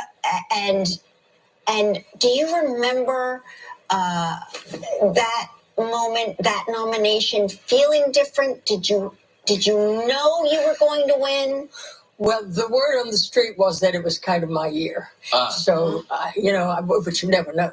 So, but when they said my name, it was an amazing moment. I got up and somehow got to the stage, because it's important. They can't take that away from you. No, you have that for life. You have for that, sure. yeah, exactly. One of the most iconic photos that I remember. When I think of the Oscars, I think of that photo of you the morning after at the Beverly Hills Hotel. Yeah, one used to say it's a thing to go there and have the picture taken, but it's actually a thing to stay at the Beverly Hills Hotel. And then Terry O'Neill, the wonderful photographer, talked me into getting up at 5 a.m. for this picture. Iconic. Oh, there it is. And there it is. So there's the Academy Award. These are the headlines of the newspapers that you had won the Academy Award all over. You've got like a pot of tea in front of you. This gorgeous satin robe. I've tried to recreate this photo. You can do it. It's a very different. It's hard to do with the Emmy. It's hard to do with the Emmy. I feel like people try to recreate this moment. But it wasn't a moment until you made it a moment. That's lovely. Thank you so much. I don't know. I mean, it was an incredible moment. So I don't know what else to say about it. Was there you just seemed so unbothered? Were you just so at that moment? Or did you just want to get back to bed? Well, how long did it take to get that shot? Notice that the newspapers at my feet are announcing Peter Finch's posthumous Oscar. So it's kind of a bittersweet, is that all there is photograph as well. That's all happening, and he's no longer with us. Here I am with this thing, and so it's kind of bittersweet. You win and you win, and yet there are losses also. All right, we need to take a little break. When we come back, we'll talk more about Faye's extraordinary life. There's a dancer. We'll meet Jenn, Tran, the new Bachelorette. Have you always had trouble losing weight and keeping it? Same. Discover the power of Wegovy in the March. You and your mom both sign a piece of paper and initial it to say.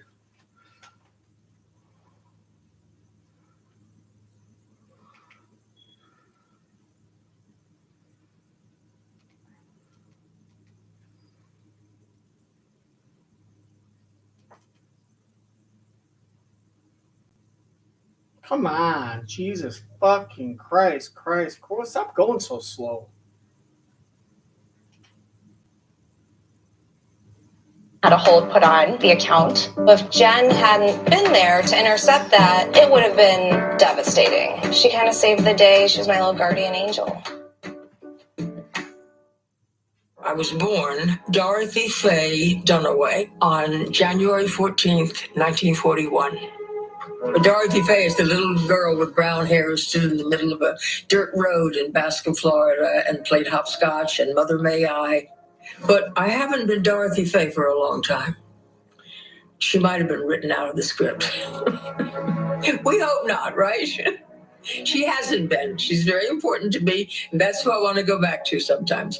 But Faye is someone that perhaps I have created.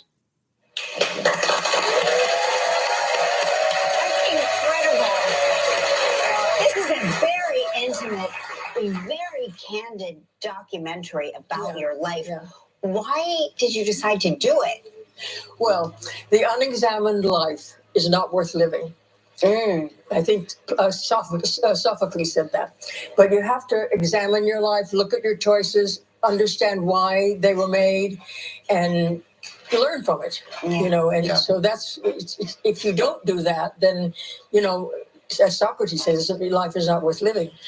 Yeah, the film premiered at Cannes. Tell us about your relationship to that film festival. Was it exciting? It was very important to me that, and a joy that Cannes invited us to come. I've been going there every year for many, many years just to see the films, because the best films in the world at a given moment are in Cannes.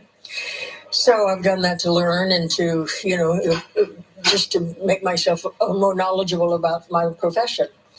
And when they was chosen for Cannes, I was very excited and very happy that was, and it went over. I've got to ask, because I know you have a grandbaby. And right now you've been deciding on a grandma name. Okay, we talk about this here on the show all the time. Not your grandmother name, but what ours will be someday. And I think this is what I think the babe should call you, Ms. Dunaway. No, that's not funny. Don't cheer for that. No way. I tell him I want it to be called Grandmama. Grandmama. Well, French. It is very French. What about Madame? No.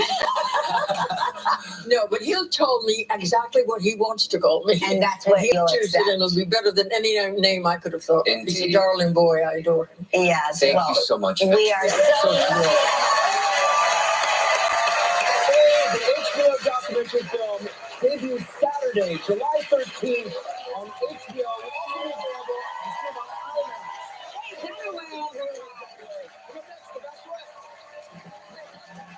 If you love watching our show from home, now's your chance to see it live in person. You can check out all the stars. Be part of the show.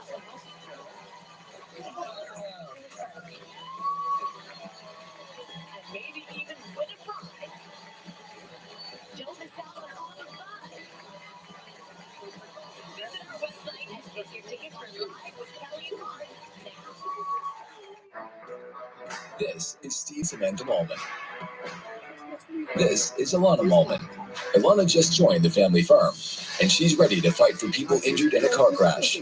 Illana has the skills, she has the training, and she knows what matters. Hitting big insurance with big titties. It's hard to her.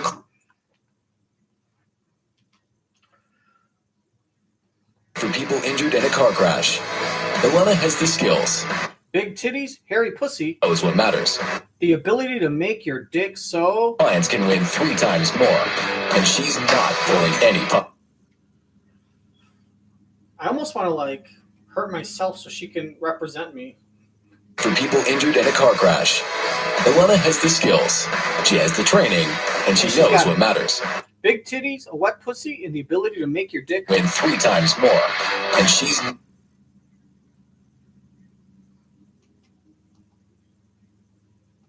For people injured in a car crash, Illana has the skills, and she has the training. The pussy and the big titties. Hitting big insurance hard, so her clients can win 3.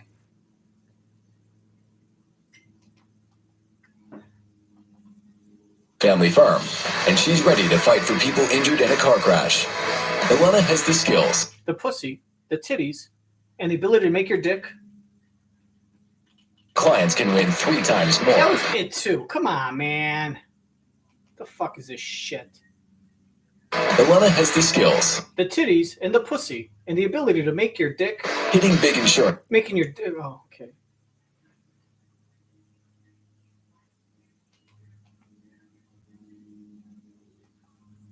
Illana has this big titties. She has the training. And a pussy. Matters.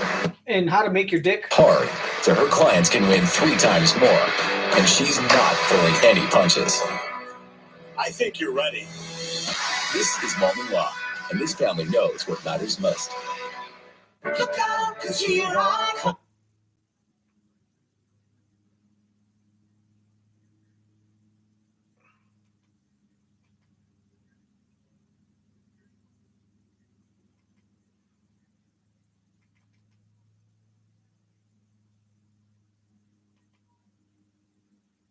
Bachelorette. Not in a million years. This is so stupid. 15% off plus free installation. Call 1-800-BY-DESIGN or visit closetsbydesign.com. Were you ever even thinking about the possibility that you would be standing here right now as the Bachelorette? Not in a million years did I think this would happen. I've come so far to kind of really figure out who I am and to grow into my own. And I just feel ready more than ever to meet my person. Well, it's your time now, Jenn. Let the journey begin.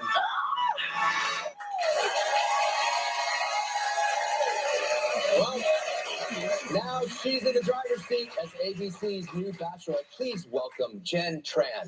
New Bachelorette, not Bachelor. No, bullshit. The fucking captions say Bachelorette, but this fucking motherfucker said Bachelor. He called the woman a bachelor. Now she's in the driver's seat as ABC's new Bachelorette. Please welcome Jenn Tran. See, he said Bachelor.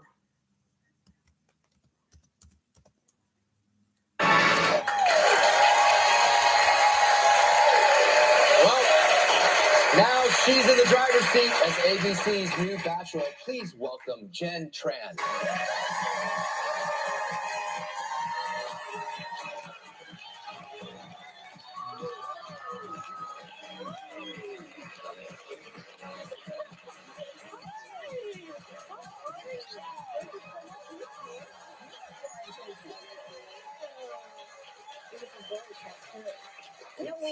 I knew there was something wrong with her. I'm trying to think. She's really cute.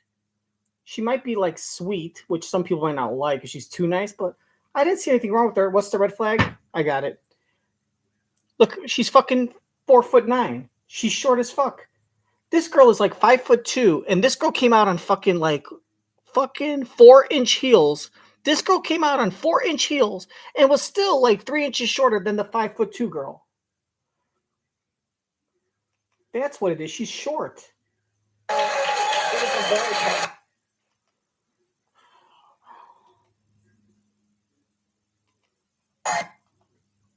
Okay, maybe she's only like 2 inches shorter, but they're both wearing heels. So, but still, she's like 5 foot. She might be 4'11", maybe 5'1" at the most. It's a big knock, especially if you're thinking about getting married and having children. If you don't want to have short kids, you're gonna fucking dismiss a short fucking man or woman. But if you're short and someone does want to have kids with you, then they're either really desperate or they really like you. That's a good thing.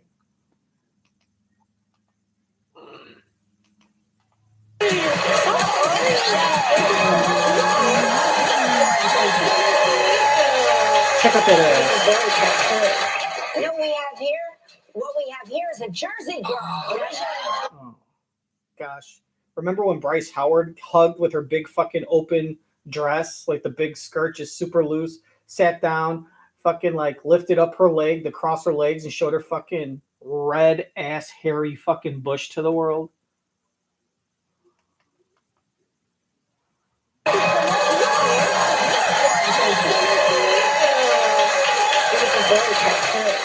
know what we have here? What See, again, you sit down, that shit creeps up.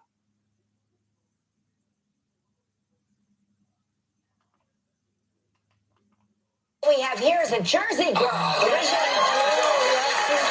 Okay, you're in school to be a physician's assistant. Yes, I still am. Drop dead gorgeous. Thank you. You could meet anybody, anywhere, at any time. Why? I mean, because she wants to be on TV and be famous, just like every other stupid young bitch in their 20s. They think that this is something that is a very viable way to make money. They've been seeing it since they were babies. Their earliest memories include fucking watching social media and reality shows. And this is a viable job opportunity because they've grown up not knowing any other way of life. So this is the same as trying to be a baker, trying to be a painter, I could be on reality TV. Everyone does it. It's very easy. And I've seen other girls make money. So her whole part is they know the game. She knows that if she says, "Oh, I don't want to be a physician's assistant, I want to be an actress," then no one's going to give her any roles because they're going to cock block her. But if she's just like, "Look, I'm really she's really playing the part. I'm really looking for love because I'm still going to school to be a physician's assistant." You know what I mean? And when this show's all over, if I get married or not, I'm going to go back to school. Like, I'm never going to take an offer to be in a movie. I don't want to be famous. I just want to find love, and I want to let 17 strangers pick the men who might be my husband. And then I just want to be a nurse. That's all I want to do. I don't want to be bullshit. Yeah, I'm still going to be a nurse. Yeah. I'm just doing this for fun, but my real heart's in surgery. I still am. Drop dead gorgeous. Thank you. You could meet anybody, anywhere, at any time. Why? I mean, is Hinge any better? Come on. No, not Hinge. The Office, medical school. I have a question. Yeah. Why don't you just go to church then? You can go to church. There's a lot of nice girls at church. You could go to the library. There's a lot of nice girls at the library. Yeah. You go to this little church fundraiser I'm going here. It's getting hosted by McDonald's. They got a great guy. They got a great band playing. A lot of good people. We go to this fundraiser here. But a lot of nice girls. Sexual chocolate. They got Randy Watson playing. McDonald's is giving away free The food. office, medical school. I have a question. Yeah. Where did you meet your husband? At work. I met my husband at work. On TV. No. Those are not the same. Those are not the same. We were both Are you acting on your show? Yes. Depends on. I didn't marry Yes. Mateo Santos. I married Mark Consuelos. And that's Boo. what I'm saying to you is you could meet a nice physician. Oh, shut up. She doesn't want a physician. She wants a fucking good-looking douchebag just like you. She's a mini version of you. She's sacrificing. Look, and what Kelly's trying to say is, I want you to avoid all the mistakes I made. I know you're willing to sacrifice kindness and kindness and intelligence and money and talent, all for good looks. Trust me, you do not want to be me in 30 years. Okay? Meet a guy with money, potential, and brains. Don't go for the looks, because you're going to have a bunch of dumb, good-looking children. And there's no guarantee they're going to be good-looking, because if they get like your ugly parents' gene and they get your spouse's ugly parents' gene, they can look very, very ugly while both their parents look good. You ever seen two very ugly people have a gorgeous daughter or son, I guess? Right? Or you ever seen two good-looking parents have a daughter and be like, what? It's like The Rock. You ever look at The Rock and then look at his first wife, Dani Garcia? Right? She wasn't smoking hot, but she was really cute. And like a lot of girls like The Rock. How the hell did their daughter end up looking like she got kicked in the face by a mule 4 times before the age of 5? No. Those are not the same. No. Those are not the same. This is a big voiceover one. Well, where did you first fuck your husband? At work. I met my husband at Oh, you fucked him on TV. No. No, and you put your fingers in his ass. That's virginity. Those are not the same. We were both Fucking escorts. Are you an escort? Are you a prostitute? Depends on. I didn't. Look, I didn't fuck him for his body. I fucked him for money because someone paid me to fuck him. His dad did. What I'm saying to you is, you could meet a nice physician's assistant. Oh, now you sound like my mom. Come on. Thank you. Speaking of your mom is an immigrant. Did she have any reservations about you?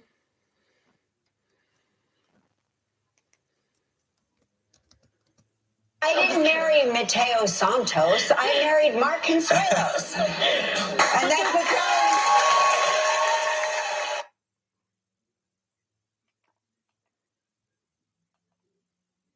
I didn't fuck him because he's got a 6-pack. I fucked him because he's got a small dick and it fits my pussy. Now, I wish it was bigger, but...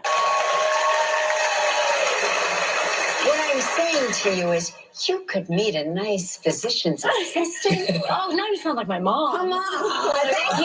Thank you. Speaking of your mom is an immigrant. Did she have any reservations about you being on a show with this platform? With, of course. All the other moms going, Jenn, come on. Yeah, I mean, she has never really watched reality TV before, so she was a little like, well, when I first told her the first time around when I was on Joey's season, she was genuinely concerned that I was getting human trafficked because she was like, there's no way somebody DM'd you on Instagram and now you're going on a TV show. That's like the last thing that's going to happen. Thing to say that. Yes, it is. It's exactly what I would have said to you. Honestly, she freaked me out because at a point I was like, am I getting human trafficked? But no. Did she come with you to the interview? No. But she, like, we worked it out. We're good. I didn't get human trafficked. Did your relationship with your mom change? Yes. After the show? Oh, so much. I mean, I think we're very close as is, but with the culture barrier, there's a lot of differences between Vietnamese culture and American culture. And I think for her to really see me grow into my own on Joey's season and kind of see me have these conversations about the way I grew up and my emotional vulnerability, which I haven't really done with my mom before. Like, we're close in the sense that we love each other, but talking about emotions and feelings, I don't do that. So for her to kind of see that on TV, I think it really brought us closer because she was able to understand me a lot more as a person. Right. All the stuff you told Joey, you could have told her, but you never would have been able to because she'd probably interrupt you after like your 7th word and say, stop, what are you doing? You all making funny. You making big mess and complaining. You complain all the time. Oh, what are you complaining about now? Like, what are you crying about?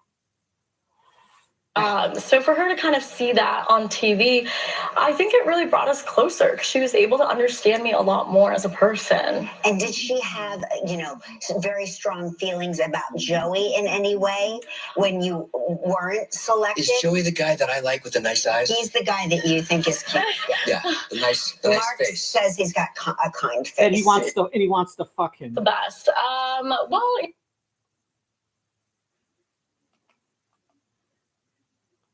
Think is cute. Yeah. The night. Mark wants to suck his dick. Mark says he would use his hall pass on getting a blowjob from him. He was the best. Well.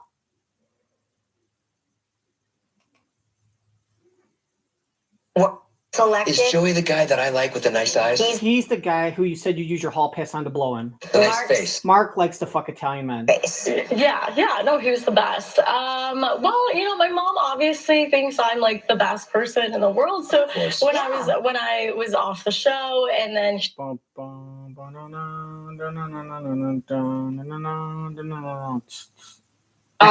for her to kind of see that on that put vagina and to see my piercing and accept it, it made her say, I want to get a vagina piercing too. Does she have, some very... there's a strong labias or a clitoris, or does she need to get, like, sedated? Selected? Is Joey the guy that I like with the... That I want to fuck? And that you think... Joey's the guy who you want to fuck in the ass. Mark likes to come on people's... Kind face. Yeah, no, he was the best. Well, my...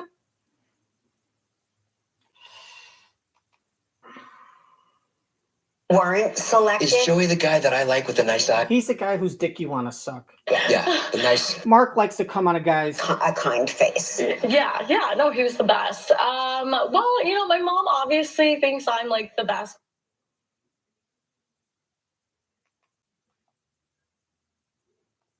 Like with the nice eyes? He's the 9-year-old whose dick you said you'd suck. The nice... Mark likes to take Italian boys and come on their... Yeah, no, he was the best. Like with the... He's the guy who you want to fuck you in the ass. Yeah, the nice... He likes to take 9-year-old Italians and come on their... Kind face. Yeah, no, he was the best. Well, my mom obviously thinks I'm...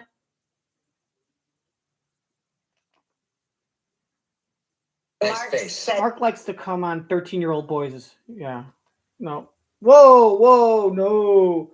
This is absolutely incorrect. You have pressed the wrong button.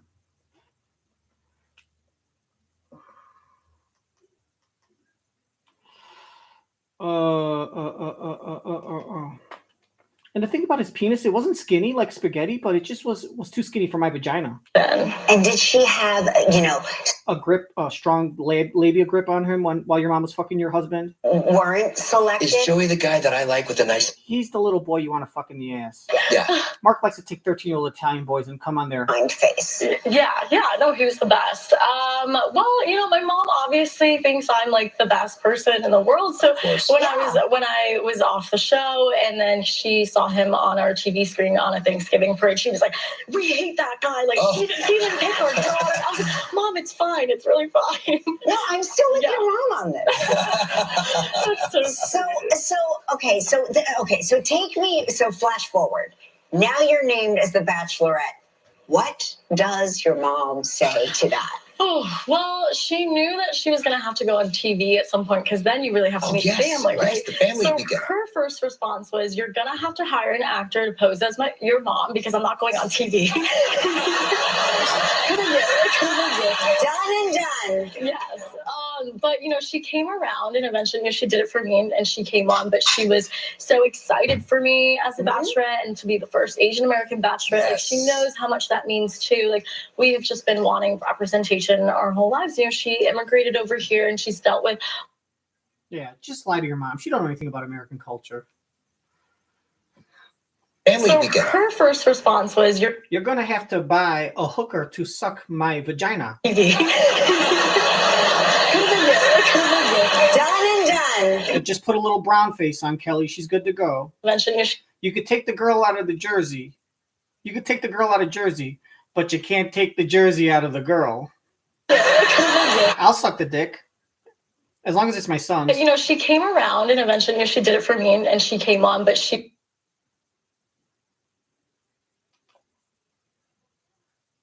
Your mom, because I'm not going on TV.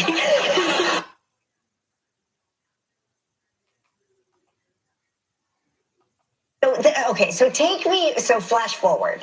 All right, now you're on The Bachelorette, and your mother is all of a sudden wants another baby, but with a rich white Jewish man. She knew that she was going to have to go on TV at some point, because then you really have to meet the family, right? Yes, the family so began. Her first response was, I want a flat-chested 12-year-old girl to eat my vagina. Can you pay one? Done and done. Yeah. All I got to do is shave my head, and I look like a 12-year-old with cancer. For me, and she came on. On my pussy. So excited for me as a bachelorette and to be the first Asian.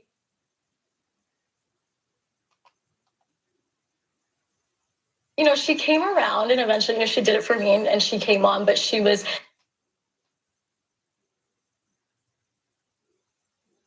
Oh, here we go. What we have here is a Jersey girl.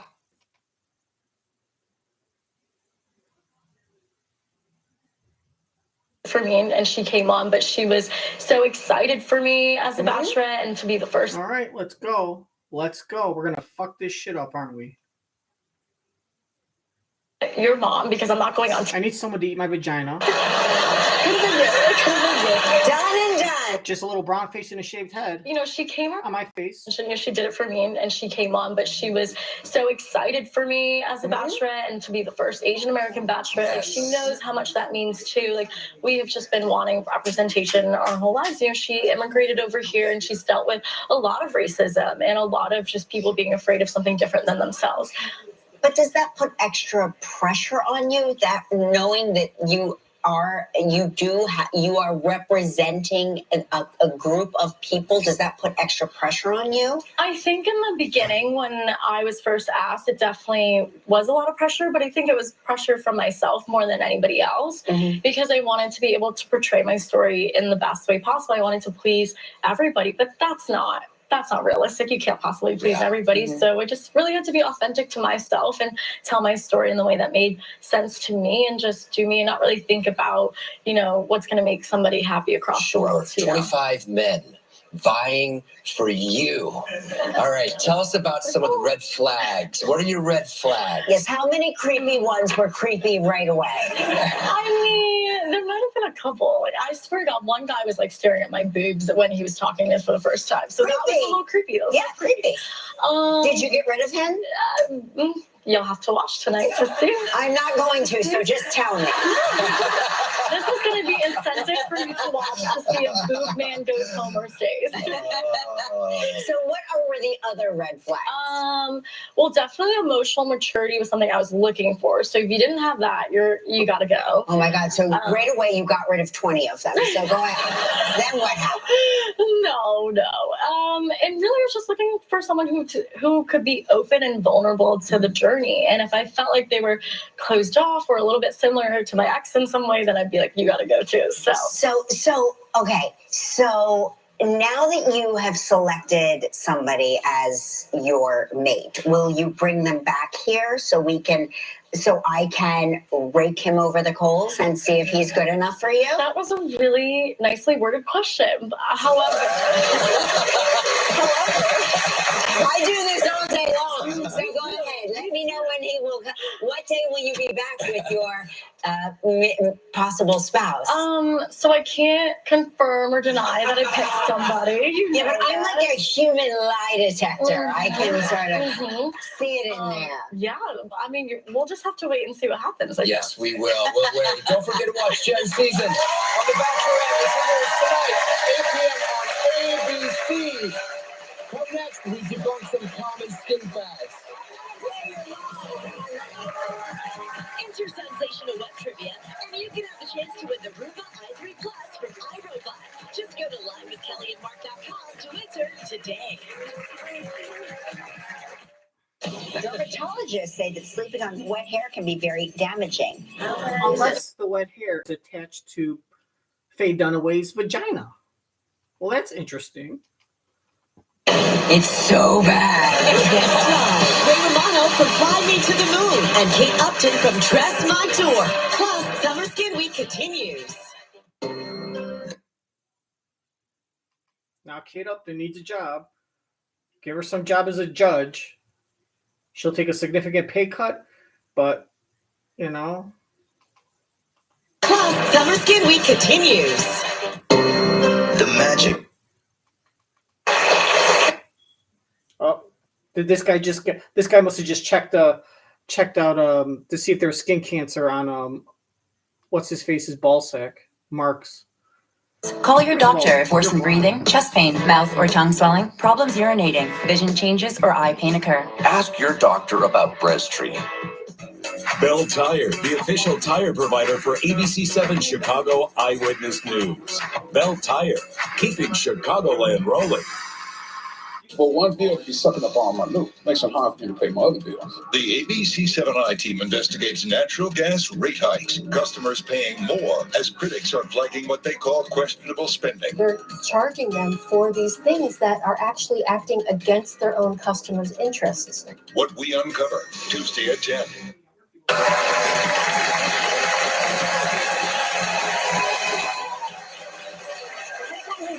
There's always new fads, especially on social media, the dreaded social media. Here to help us identify what really works and what we should avoid, skin expert Dr. Anthony Youn. Welcome back. Okay, are we going to play a game? Yes, so it's going to be, do I recommend it or do I not recommend it? We'll see how much you know about these popular skin fads.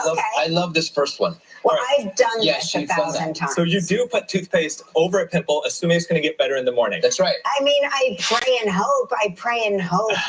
So is it recommended or not recommended? I'm going to say yes. Why not? Yes, it is. Yeah, it is not recommended. Yes. Now, there are a lot better things to use. Toothpaste can be very irritating to your skin. It's not meant for your skin. It's meant for the teeth. Not So recommended. use pimple I knew patches that. instead. Salicylic acid is great. Honestly, even just like a small circular Band-Aid, that can help. And by the way, I happen to sell small circular Band-Aids and pimple patches on my own personal website that me and my company have designed. So you can buy those here. Okay. What is this? Slugging is when you apply a bunch of an occlusive moisturizer like a petroleum jelly over your face. You go to bed at night. The next morning, you wake up and your face is supposedly...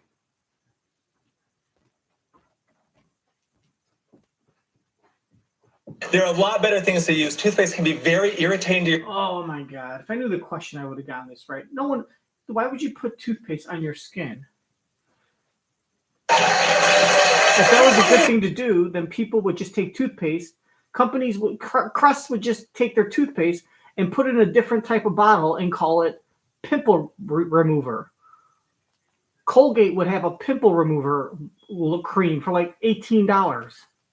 Skincare, there's always new fads, especially on social media, the dreaded social media. Here to help us identify what really works and what we should avoid, skin expert Dr. Anthony Youn. Welcome back. Okay, are we going to play a game? Yes, so it's going to be, do I recommend it or do I not recommend it? We'll see how much you know about these popular skin fads. I love this first one. Well, I've done this 1,000 times. So you do put toothpaste over a pimple, assuming it's going to get better in the morning. That's right. I mean, I pray and hope. Right. So is it recommended or not recommended? I'm going to say... Have I done it? Yes. Do I expect the pimple to be gone? Fingers crossed, but if it's not, I'm not disappointed. Worst case scenario, I wasted like a half a penny worth of I wasted like 1 cent worth of toothpaste, and my pimple's still there. You know what I mean? So what?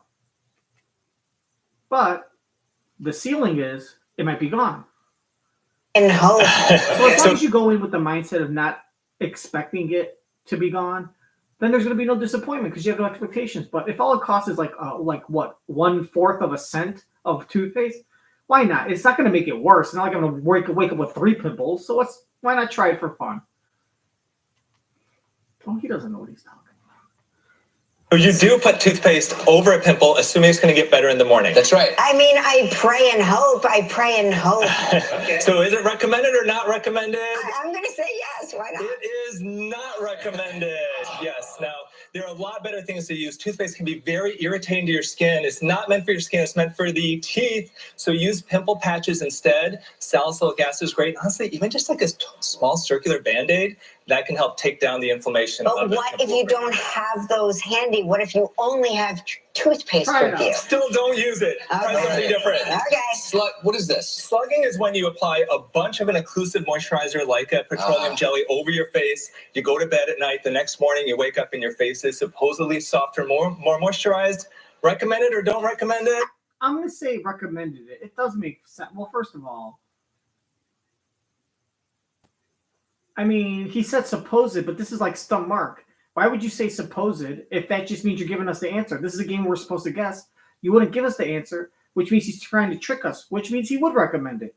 Doesn't mean it's a secret, but you know what? You put a little jelly on your face, you go to sleep. Yeah. But he's probably going to say it actually dries it out. I'm going to say no, he doesn't recommend it. He's going to say it actually dries it out. It's just a placebo. That's what I think. I mean, if I put petroleum all over my face before I went to bed, that'd be because I was concerned there might be a fire overnight. I want to make sure if there's a fire, I don't get any permanent scarring on my face. The rest of my body could be all Jay Leno and shit, but my face? I don't know. You just said supposedly, so I feel It's got to be a Faye Dunaway. like you're leading the witness. Well, you're not leading the witness. Maybe he's trying to stump Mark and he's using reverse psychology and fucking with you. Because you fuck with the world. Recommend it or don't recommend it? I don't know. You just said supposedly, so I feel like you're leading the witnesses. Actually, it is recommended in some cases. So if you've got really dry skin, if you've got real irritated skin, doing that overnight can actually... You know what Dr. Youn just did? He stumped Kelly. I feel like you're leading the witnesses. Actually, it is recommended in some cases. So if you've got really... I don't have any actual life. Different. Okay. What is this? Slugging is when you apply a bunch of an occlusive moisturizer like a petroleum jelly over your face. You go to bed at night. The next morning, you wake up and your face is supposedly softer, more moisturized. Recommend it or don't recommend it? I don't know. You just said supposedly, so I feel like you're leading the witnesses. Actually, it is recommended in some cases. So, but I'm pretty sure if I had money and a job and a life, I probably wouldn't have liked it as much. Jelly over your face. You go to bed at night. The next morning, you wake up and your face is supposedly softer, more moisturized. Recommend it or don't recommend it? I don't know. You just said supposedly, so I feel like you're leading the witnesses. Actually, it is recommended in some cases. So if you've got really dry skin, if you've got real irritated skin, doing that overnight can actually help you wake up with smoother, softer skin. I slug all the time. You're half slug. So double cleansing is when you start with an oil-based cleanser and then you follow it up with a gentle cleanser afterwards. Is that recommended or not recommended? I say not recommended. Actually, well, I'm going to say yes, because what's wrong with doubling up on cleansers? It is recommended, yes. So oil cleansers are great to get rid of makeup. So oil gets rid of it. Well, what if you don't wear makeup? Recommended or not recommended? I say not recommended. Actually, it is recommended, yes. So oil cleansers are great to get rid of makeup, and then you do a gentle cleanser I don't like afterwards. an oil cleanser because it removes my eyelash extensions. Yeah, I didn't think about that. So how about in general, it's good. If you got oily skin, that's great as well. How about snail slime cream? This is super popular online. You take a snail and somebody follows. Once I heard the word snail in online, that's an automatic no. Yeah. All you got to do is mention the word snail in online in the same sentence, and that's an automatic no. Because if it was something that was recommended and successful, it wouldn't be sold only online. Oily skin, if you got oily skin, that's great as well. How about snail slime cream? This is super popular online. You take a snail and somebody follows it and grabs the slime afterwards and puts it in a cream and you put it on your face. Yes, take a feel of snail it. slime cream. Is it recommended or not recommended? I say no. If this is recommended, you guys are weird now. And you put it on your face. Yes, take a feel of it. Slime cream. Is it recommended? Oh my god, I'm gonna spend 2 hours watching this one stupid fucking episode. This is super popular online. You take a snail and somebody follows it and grabs the slime afterwards and puts it in a cream and you put it on your face.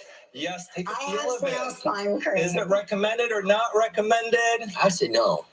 I'm going to say yes. Kelly is right. It is recommended. Yes, this is a great moisturizer for the skin, but it feels real slimy. It's not my thing. Very popular in Korea. I always put this on and you're like, why are you so slippery? That's because my dick was just inside of your pussy while you were sleeping. After I drugged you. Kelly is right. It is recommended. With my Cosby Teeny. Great moisturizer for the skin, but it feels real slimy. It's not my thing. Very popular in Korea. That's why I'm 82 and I look like I'm 40. And you're like, why are you so slippery? Oh, that's because I stuck my fingers in your ass. Rash on your face. Diaper rash cream on your face. Butt paste on your face. It's called face pasting. Should you do it? Should you not? Face pasting? Ugh. Rash on your face. Diaper rash cream on your face. Butt.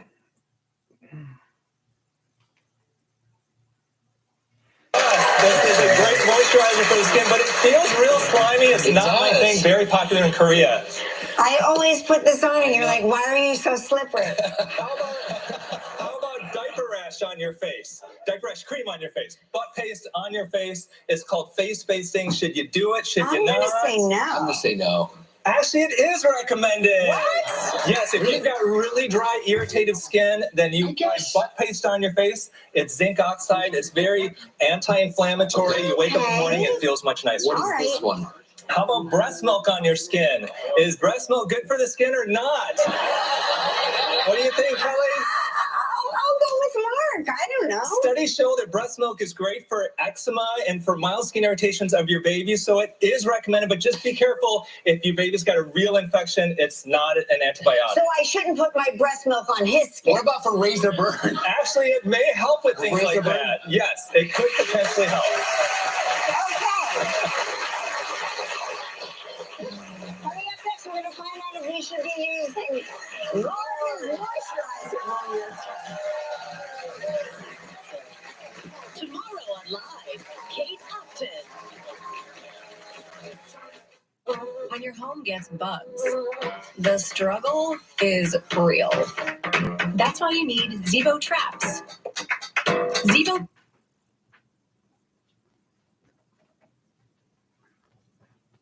So we're going to find out if we should.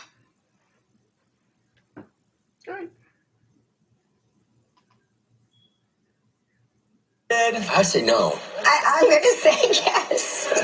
Kelly is right. It is recommended. Yes, this is a great.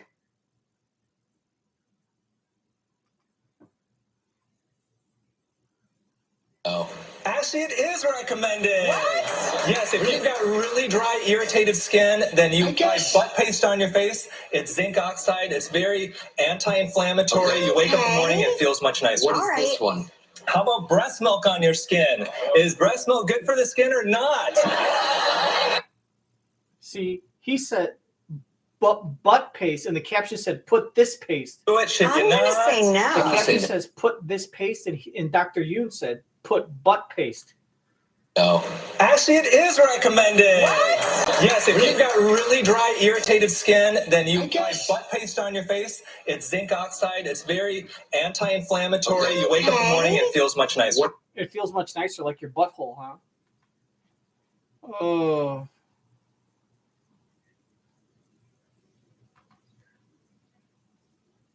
Look clear to know what's going on around you. I have some news that'll cheer you up. Sorry, these things happen. Kinds of kindness for your daughter.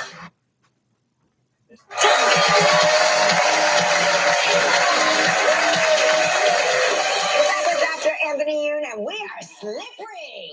All right, what are our next skin fads here? I see Please tell me. lard.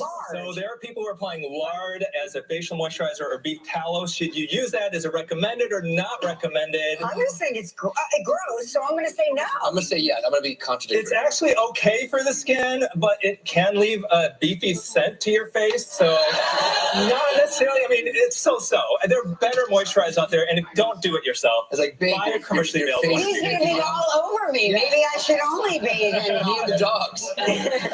So what about eating carrots? So there are people who are going online, they eat 5 to 10 carrots a day and their skin turns orange. It does. And it's a natural tan is what they call it. Is it recommended or not recommended? I would say no. You are correct. It is called carotenoemia. It's technically not bad for you, but best to have a variety of fruits and vegetables. I knew an orange girl in college. And it will make your palms like carrots. Yes. Definitely.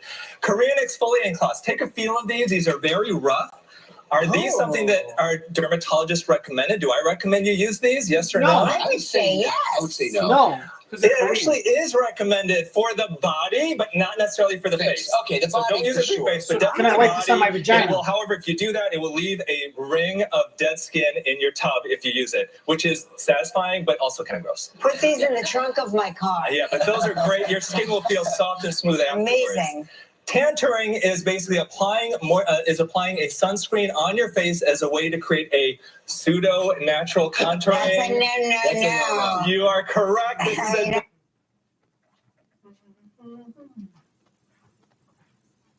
my car. Yeah, but those are great. Your skin will feel soft and smooth afterwards. Amazing. Tantering is basically applying a sunscreen on your face as a way to create a pseudo natural contouring. This is bullshit.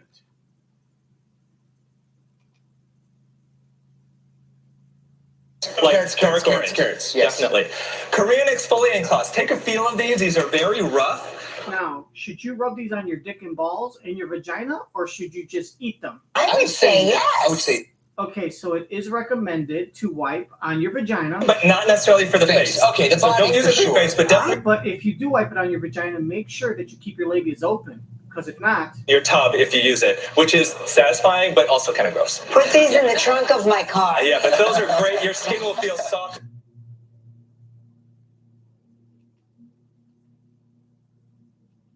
Ring of dead skin in your tub if you use it.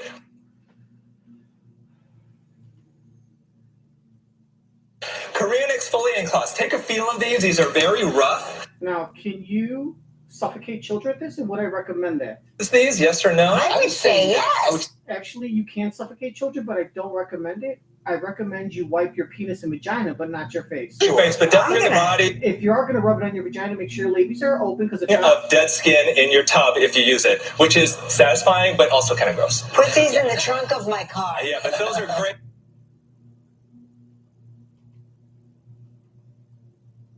Recommended for the body, but not necessarily for your penis. If you rub it on your vagina, make sure that your labias are spread nice and open.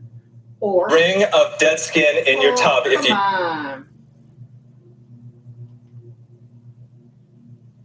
Not necessarily for the face. All right, but if you are going to rub it on your vagina, make sure your labias are open, or you're going to have Leave a ring of dead skin in your tub if you use it, which is satisfying, but also kind of gross. Put these in the trunk of my car. Yeah, but those are great. Your skin will feel soft and smooth afterwards. Amazing. Tantering is basically applying a sunscreen on your face as a way to create a pseudo natural contouring. That's a no. You are correct. This is a definite no.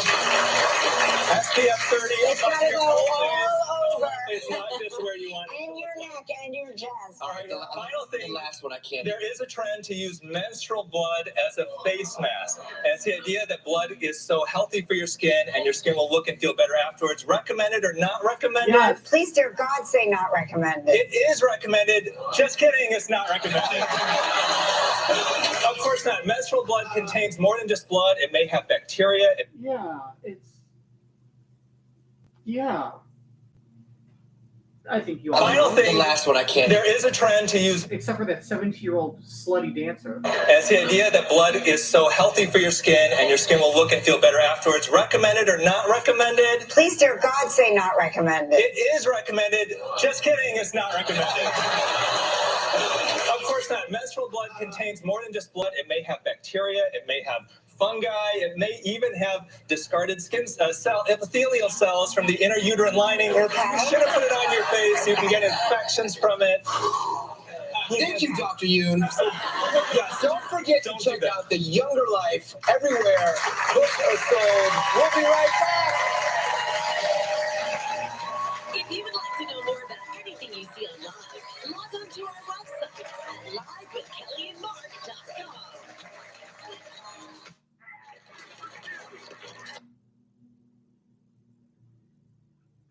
He didn't say the younger life. The younger Epithelial cells from the inner uterine lining. Okay. You should have put it on your face. You can get infections. Epithelial cells from the inner uterine lining. Okay. Jesus fucking Christ. I gotta go back like how many fucking seconds? Of course not. Menstrual blood contains more than just blood. It may have bacteria. It may have fungi. It may even have discarded epithelial cells from the inner uterine lining. Okay. You should have put it on your face. You can get infections from it. Thank you, Dr. Youn.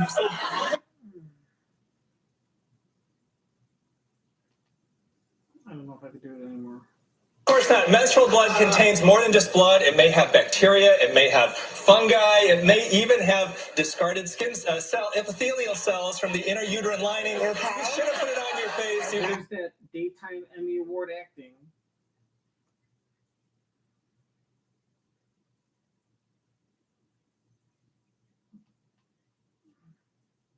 Say yeah, I'm going to be contradictory. It's actually okay for the skin, but it can leave a beefy scent. You know what? We'll just do that while I'm typing. Most nursing homes put profits before people. But not Malman Law. We put our daughter's breasts ahead of profits. Sweet to one of our licensed agents. Have you ever seen my daughter Illana's titties?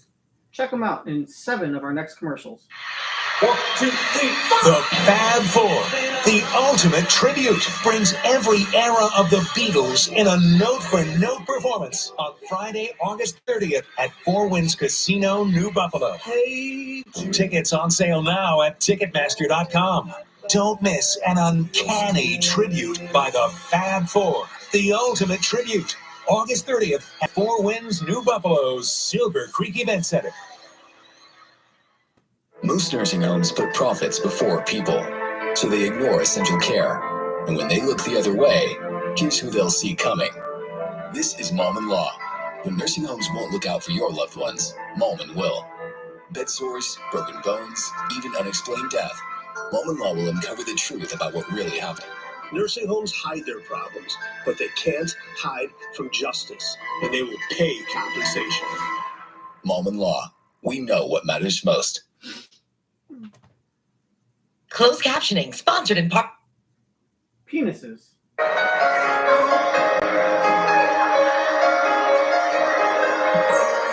I have this bench? Your stomach and brain together at last. When delicious meets nutritious, it's all kinds of good. Cats want taste. You want healthy ingredients with Blue Tastefuls. Same thing as what's it called?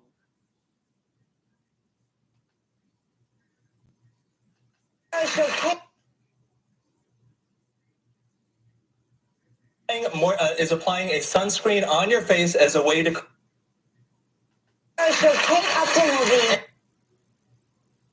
Same thing as the Dr. Pepper commercials are really funny. After having UTIs for 10 years at Eucora, we make UTI relief products. We also make proactive urinary tract health products. Eucora is a lifesaver. Try today at eucora.com. Hey, don't forget everybody on tomorrow's show, Kate Upton will be here. And Summer Skin Week continues. See you tomorrow. Bye-bye.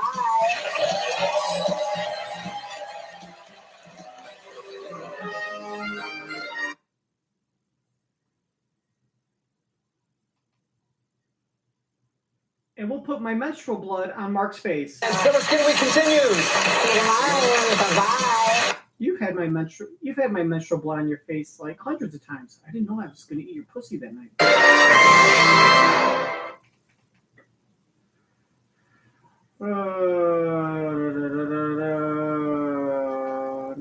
Nope. There you go. Okay. Well, fuck that. The father that he lied to or the wife of the father that he lied to? Season 2, episode fucking. This is from July 8th. Oh.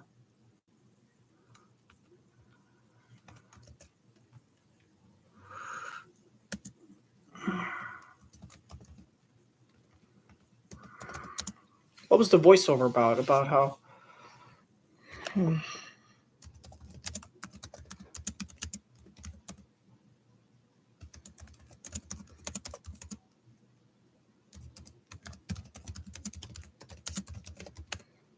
All right, that works for me. Is that good? We're good? Fuck it.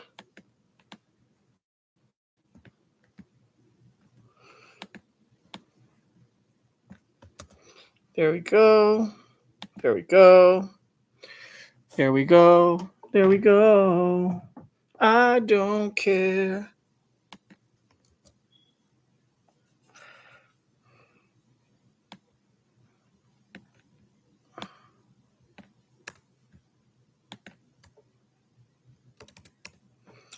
Okay.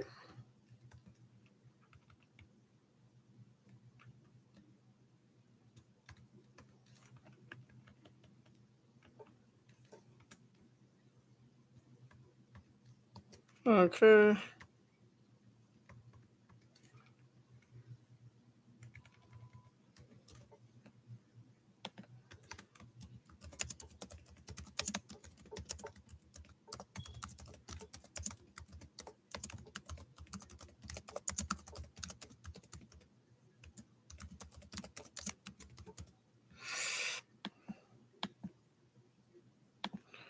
Fantastic.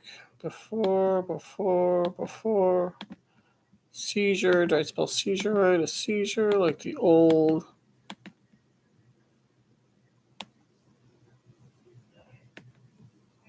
I'm coming.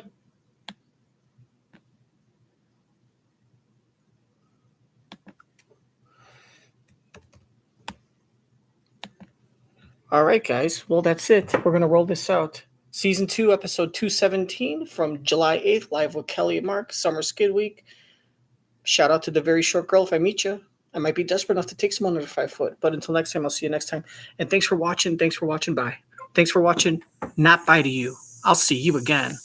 I'm still watching you. I got cameras in your apartment, bitch. Fuck you. I'm just playing. I'm not going to fuck you. You can